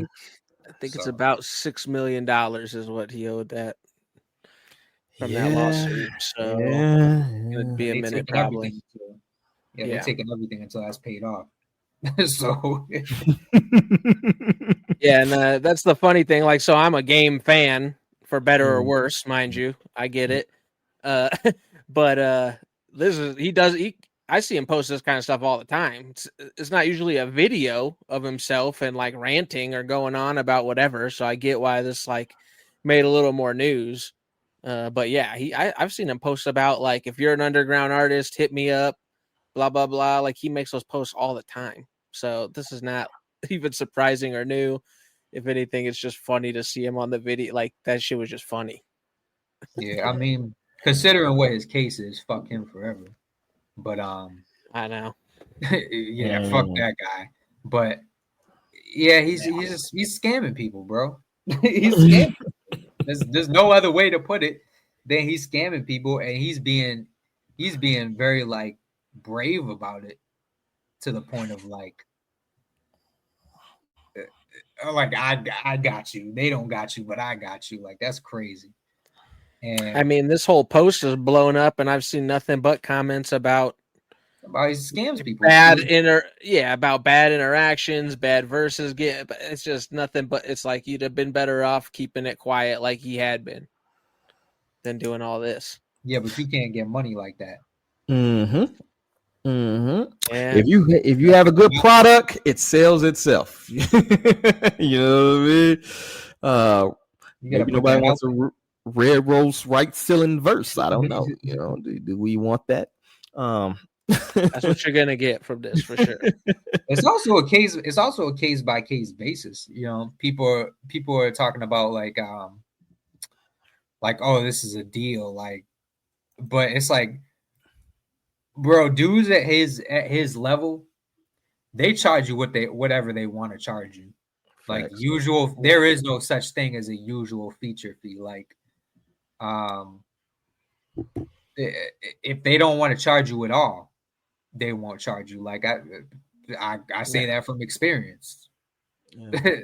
Like I'm not fucking rich, but yeah, people work with your budgets. There's all sorts of. That's why the 50% off was scammy. Yeah, the 50% thing was scammy. Like what? That felt very infomercial 2 a.m.ish. You feel me?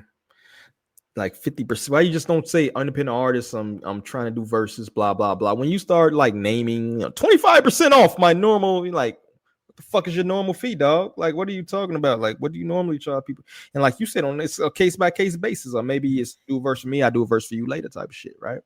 Yeah, there's no such thing as a usual feature fee though. Like unless you're dealing with like a major label, like another signed artist, there's no usual feature fee. They charge if I feel like I want to fucking if I want a meal at PF Chang's tonight and I'm generous, it's like I'll charge you whatever my bill is. Like it's all relative on who you're dealing with. So he's just he's over. Yeah, people will fall for it. There's people who will fall. That's the second part. If you're an independent artist, is it worth it, you think, in 2025 to pay whatever the price is going to be for a game verse? Yeah. No. Hell no. Not for the roll of the dice. You know what I mean? It's like, because there's just a chance that you're going to get a verse that somebody else has already gotten. There's too much of a chance for something to go wrong on it. I wouldn't. Not in this situation. Yeah, bro. I'm gonna throw this out there. I could have got a game verse. I could have done a record with him, but for what? It wouldn't have worked. It wouldn't have worked, and it wouldn't have been beneficial. So it's like you said, like how what's a game verse gonna do for you in 2025? You know, his best days are far behind him. So he's kind of a meme now, bro. This is kind of like furthering the meme status, which is sad because I think he can rap. I think he could have been a very good artist. I think he could have been top 25 in the West, maybe. You know what I mean? If he actually stuck to the music and stuff like that. But I read the article, and that article went crazy, and it was like your antics outweigh your fucking talent at this point, dog. Your antics far outweigh your fucking talent at this point. You know what I mean? To the point where Yeah, go ahead. Yeah, if we're talking about top 25 in the West, though, he still might be that though. I don't know, man. It's hard for me Top to. 25. I mean, I don't, like I said, like fuck that guy, but he might still have that. Nah, it's a lot of good artists out the West, though, bro. Like I think it's such when it comes, but it becomes like kind of tie-ish. I think that's when maybe the antics come into play, right? If it's two people that's kind of close in talent, and one is a piece of shit and one is not, you know what I'm saying? If I'm making a list, you got to go below that motherfucker, right? That's kind of where the tie breaks. And I think if he has a tie, which he probably has a tie with a lot of artists, but then it's like, but you a piece of shit, dog. You know what I mean? That's kind of where it comes into play for me. But yeah, man, I just hate to see that, man. I think, and then not to mention the constant fucking name dropping, dick riding shit, bro. Like that too just really turned me off from like any game shit. Like, why I gotta hear 8 fucking different rappers' name in every fucking bro? If you want Birdman to fucking acknowledge you, just call him, bro. I don't have to hear him. And fucking, why you hollering out Rich Gang and they never acknowledged you as a fucking member of fucking Rich Gang, bro? Like, if 50 called him today, he'd come running like a fucking broad that just got her high school sweetheart back, bro. I'm telling you, you know what I mean? Like, I believe that fully wholeheartedly, bro. So it's like at a certain point, I just wanted Game to hold his own as an artist, bro. And he never, even now, he's salty about the Kendrick shit. You know what I mean? He wanted to be on stage at the fucking pop out, bro. You know what I mean? And they still try to downplay that shit like he didn't get it. You know what I mean? Like you chose a side in that. So Game just been a big disappointment to me. And this just kind of furthers this to me.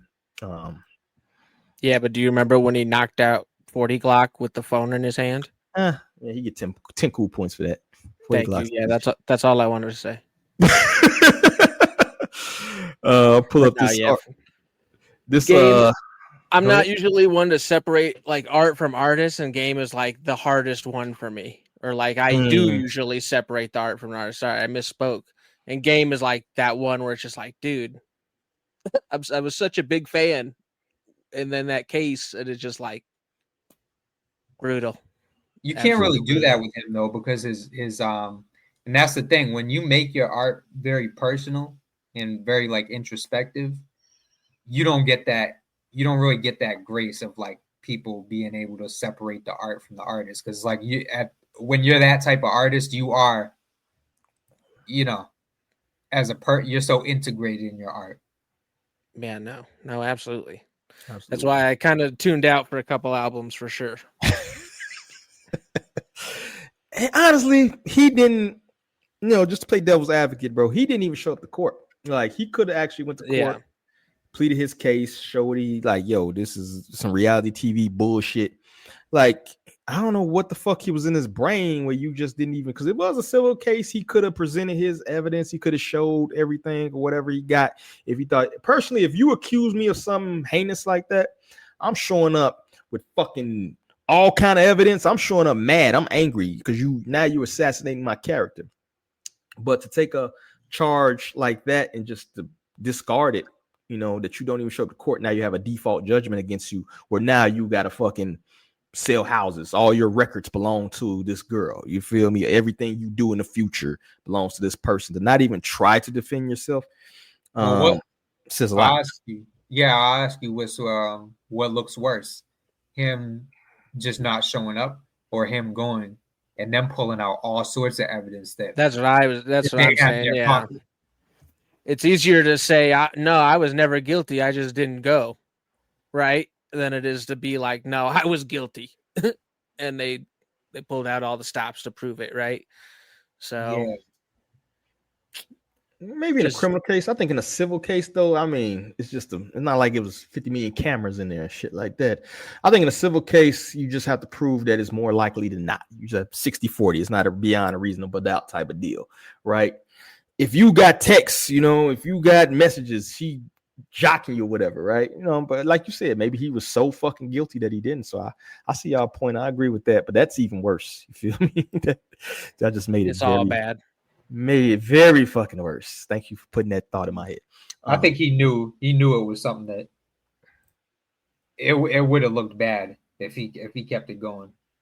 But I agree. You got a daughter, bro. So Yeah. And if you know more about his story, there's a bunch of it's bad across the board. Yeah. Poor guy. All right, game. Get your stuff together, brother. That's all I got, man. Any last thoughts on that joint? All right, let's move on. Shout out to actually a positivity. La Russell.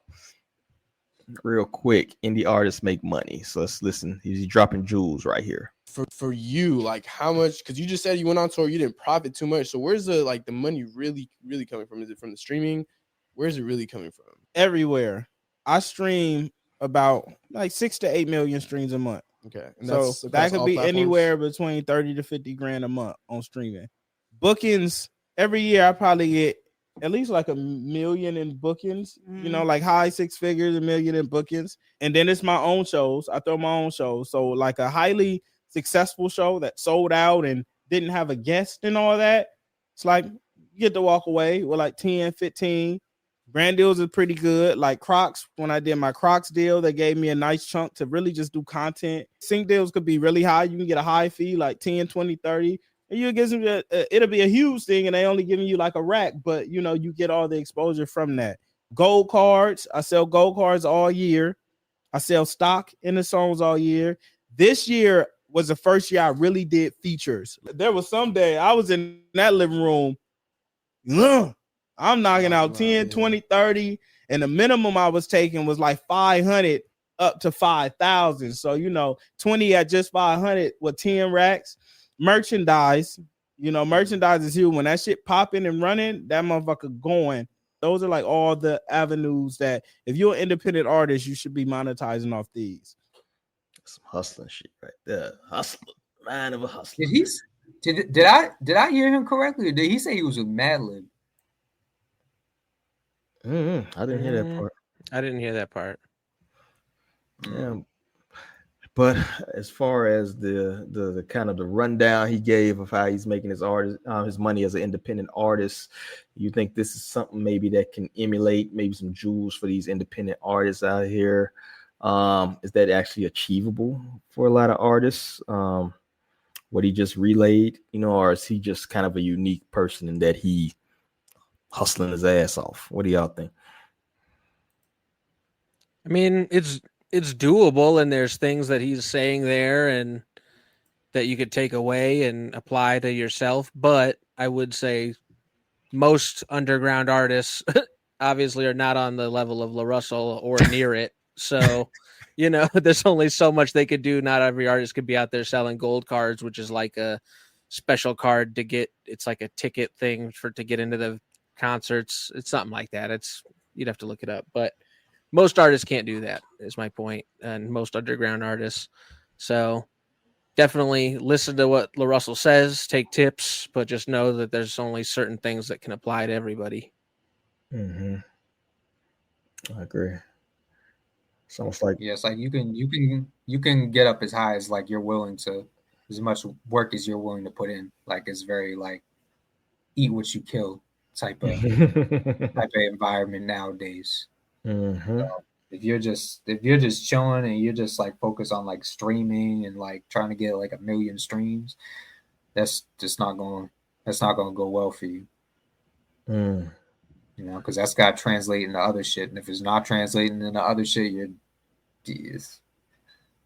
just gonna be able to like say you have 1 million streams, and that's what you're gonna have to show for it.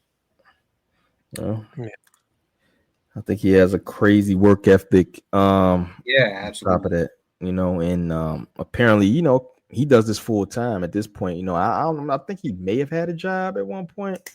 I think I was listening to a story or whatever. But I mean, that's kind of hard for a lot of people who maybe have to work, got some kids to feed or some shit like that, to kind of make that full-time grind like that. You feel me? Team no sleep, so maybe a little bit harder. But I think everybody has to find their own lane to success. You know, what he just described takes a lot of discipline. You feel me? Like you gotta live and breathe the shit like 24/7, 365, right? And a lot of people have real life not saying he don't, but a lot of people have a lot of life to fucking deal with on a daily basis. So I think it's more so kind of finding what works for you. I will say consistency does pay off, right? Like if you have that cumulative effect. And I could say that even from like the other platform. I probably ain't recorded another platform I probably ain't recorded in about a fucking year. And the fucking like downloads I get is like trounces, you know. we still building, but it trounces like oh shit, you feel me? So there's a thing about cumulative effect when you study, have a work ethic, and you study putting out shit that people do go check for shit that's 2 years old and 3 years old and shit like that. People go check for that type of shit, particularly if you're up and coming artist. Somebody might hear some shit you do now and go down your discography, right? Which is more streams and more clicks and stuff like that. So I think that's this thing is the work ethic. You know what I'm saying? Like if you look at a lot of the prolific artists or the greatest artists we have, they have crazy work ethic, dog. Like Tupac was dropping fresh verses 10 years after he was dead. That man lived in the studio, right? So you kind of got to make a decision at some point if you're going to pursue music full time. And if you're going to pursue it full time, then you kind of got to dedicate yourself to that discipline. And I'm sure Cloud can speak to that. You feel me? That you got to lock the fuck in at a certain point if that's what you're going to do. If it's a hobby for you, that's cool too. If it's something you like to do on the side, something you just enjoy doing, that's cool. But if you're looking to actually live off the shit, then I think La Russell did give a lot of good tips and hints and stuff that you maybe can incorporate, you know, on your journey. You know what I mean? So I don't know if y'all have anything to follow up on that. Yeah, work ethic is like that's a big thing that you need. And there's different ways that you can like go about that. Like, I think I said something. Yeah, I said something similar recently in regards to Lil Russell about him. He's kind of like similar to the God Fahim in a sense, but Fahim's like more, you know, different style of music. Right. But he's like someone who's insanely prolific. Like he has a series where he started last year and he's on number 20. Like it's a mixtape series. He's on number 20. And then he has a whole bunch of other shit. Like he's like he breathes this shit. So there's people like that can make it work. And you know, like I'm just using him as an example. Like he repackages, like he'll take 2 of those tapes and repackage them as like vinyls and sell them. So there's ways to maneuver out here. Like even if you're you know, even if you got like a day job, like you could set up a studio in your home. You know, if you have enough energy when you get off your day job, you know, like record a few, like knock out a few joints. And that shit piles up every day. But I mean, you know, that's case by case because, you know, a lot of people don't have it in them to do more than 2 songs a week. So, which I don't understand, but what? Yeah, man. Yeah, you gotta live that studio life, dog. Lock yourself in that motherfucker. Like if you're not doing anything else, just get your ass in the studio and release shit, man. That's the biggest thing. I think a lot of people have a hurdle where they just, you know, don't release shit. Just put it out there, man. Like if you're an independent artist, put the shit out. You know, you don't need a big rollout or none of that shit. The more shit you put out, the more likely somebody of influence is going to hear your shit. The more likely you are to gain a fan. Flood the fucking market, bro. What else you got to do? You feel me? Flood the fucking market. At least that's how I feel about it. Any last thoughts on La Russell and the tips there? All right, if nothing else, this is pretty much gonna play this video real quick and then we'll get ready to get up out of here. We already 2 hours deep in this bitch. But salute to Outkast, man. They recently were inducted into the Rock and Roll Hall of Fame, I believe. And I'm gonna play a little bit of the speech that 3 Stacks gave. Jack said, man, Jack is, man, one thing that Jack said, man, Jack is, man, he's one of my favorites, man. We love you, man. But one thing that he said something about little rooms. And we started in a little, Alito?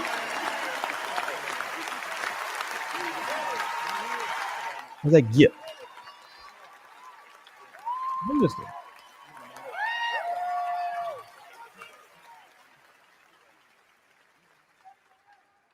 Little rooms. Great things start in little rooms. That's it. Long live Uncle Mooney. Great things start in little rooms. Microphone hanging from the ceiling fan, right? On some J.R. Writer shit. I think that's actually an excellent segue to get ready to get up out of here. What happened, Cloud? You dropped out? I think that's an excellent segue to get up out of here. I think that actually touches what we talked about earlier with the La Russell shit, right? If you love this shit, just put the shit out there. Start somewhere, right? You've got a day job, start somewhere. I think Outkast shows, embodies that whole spirit that if you work hard and you love what you do and you love the product that you put out, man, limits the sky. You know what I'm saying? The sky's the limit or whatever, right? So you can make it. You just got to, work at it. So any thoughts on Outkast? Salute to Outkast too, man. Not enough people get their flowers while they still here. So it's always excellent for us to be able to honor people while they still amongst us. You feel me? And they can feel that energy. Any thoughts?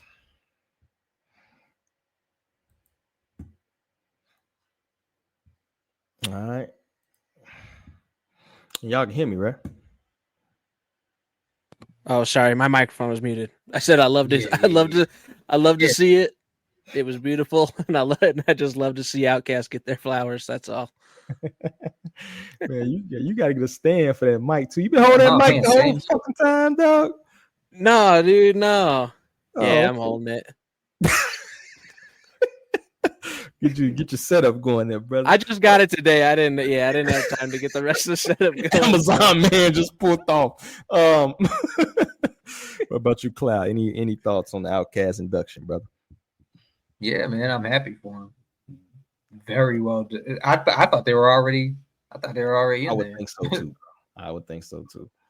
But yeah, man, Outkast, dope group, one of our greats, man. One of our greats. I love to see it. All right, man. Let's get ready to get up out of here. Y'all got any sleeper picks? Y'all got anything that y'all been listening to under the radar? Any artists y'all want to plug? I'm not prepared this week. Yeah, I got one ready. I'm gonna shout out Miko. He's an artist that we dropped a review for earlier this year, and shout out to Miko. The song "Tumbleweed" on Eastside Screw Up from his EP that dropped this year is a great song, and I'll put it in the playlist. And everybody should check Miko out. He's a great artist out of Houston. H-Town. And shout out to Miko, man. He definitely showed us a lot of love on the post. I know he reposted some shit, did very good numbers. So if you're out there and you listen to the episode, brother, yeah, ho for you, homie. That's right. What you got there, Cloud? That we were just talking about Fahim. God Fahim, Nicholas Craven. I mean, I could have just picked anything, but definitely Render Punishment from Hyperbolic Time Chamber 13. And remember, I said there's 20, so, and that's from this year. But yeah, it's crazy. Yeah, definitely that. But they're all dope. So if you're not like familiar with them and you fuck with, if you at least fuck with Nicholas Craven production, definitely check those out. Okay. Yeah, I'm just a major artist this week. I haven't listened to any. I'm unprepared, but I will have somebody for y'all next week. But salute to this. Funny you said that whole like releasing what Don Tripp, I think went like 2 years, an album a month. So he's flooding the market type of shit, right? That sounds like similar, you know what I'm saying? 24 projects in fucking 2 years. That's insane, bro. Full projects. But if you got it in you, go for it. But that's all I got, man. Let's get ready to get up out of here, my good people. So if y'all got anything y'all want to plug to the 117, I'm glad y'all came back, because last week y'all was fucking lacking, man. Y'all motherfuckers was lacking. But I'm glad to see y'all. So make sure y'all subscribe to everybody, man. Follow everybody. Obi, what you been working on, bro? Oh, let's see. I got a series of rising stars I'm gonna be dropping soon, which is 12 artists. That's kind of people I think are on the come up. I might be doing a producer Rising Stars as well, a little bit of a smaller version. Starting to work on all my awards for the year. It's a little early, but I'm just like starting to piece things together. You know what I mean? And then shout out to the Culture Decides and Lee. Shout out to Star and Rare Rareness, and shout out to Cam and the Men of Order. Right? Did I get that right? Men of Order HQ. Yeah. There you And go. anybody else on the team, they should know. If you send me your stuff, I'll shout anything out. I got nothing but time. Salute over there working. You on your Lil Russell shit over there. Thank you, yeah, ho, brother. J Cloud, what you working on, brother? Nothing right now. I mean, I'll have something. I'll have something next week, so I'll save it for them. But yeah, just working on music. That's what's up, bro. Man, we've been yapping, bro. 3 people, 2 hours and 10 minutes. That's fucking insane. That's a lot of motherfucking yapping, dog. So salute to everybody that came through, though, and listen to us, man. We appreciate everybody that come through. Salute to Dre that was out there in the chat, man, dropping some good questions and some good comments on the earlier subjects and shit. Salute all 119 of y'all. Make sure y'all head y'all asses over to the YouTube. Hit a like on there. We get that algorithm cracking. Get to monetization around here so we can provide y'all with the very best hip-hop related media content. You don't have to listen to fucking Vlad, that piece of shit. And that's all I got, man. So I appreciate my panel. I appreciate the team. I appreciate everybody who loves hip-hop and keeps this culture alive, man. Everybody's family as far as I'm concerned, and we live and breathe this shit, and we want to see it shown in a positive light. So that's pretty much our whole goal here at Hip Hop High Society. So that's all I got. On behalf of the team and on behalf of everybody here, I got to say peace.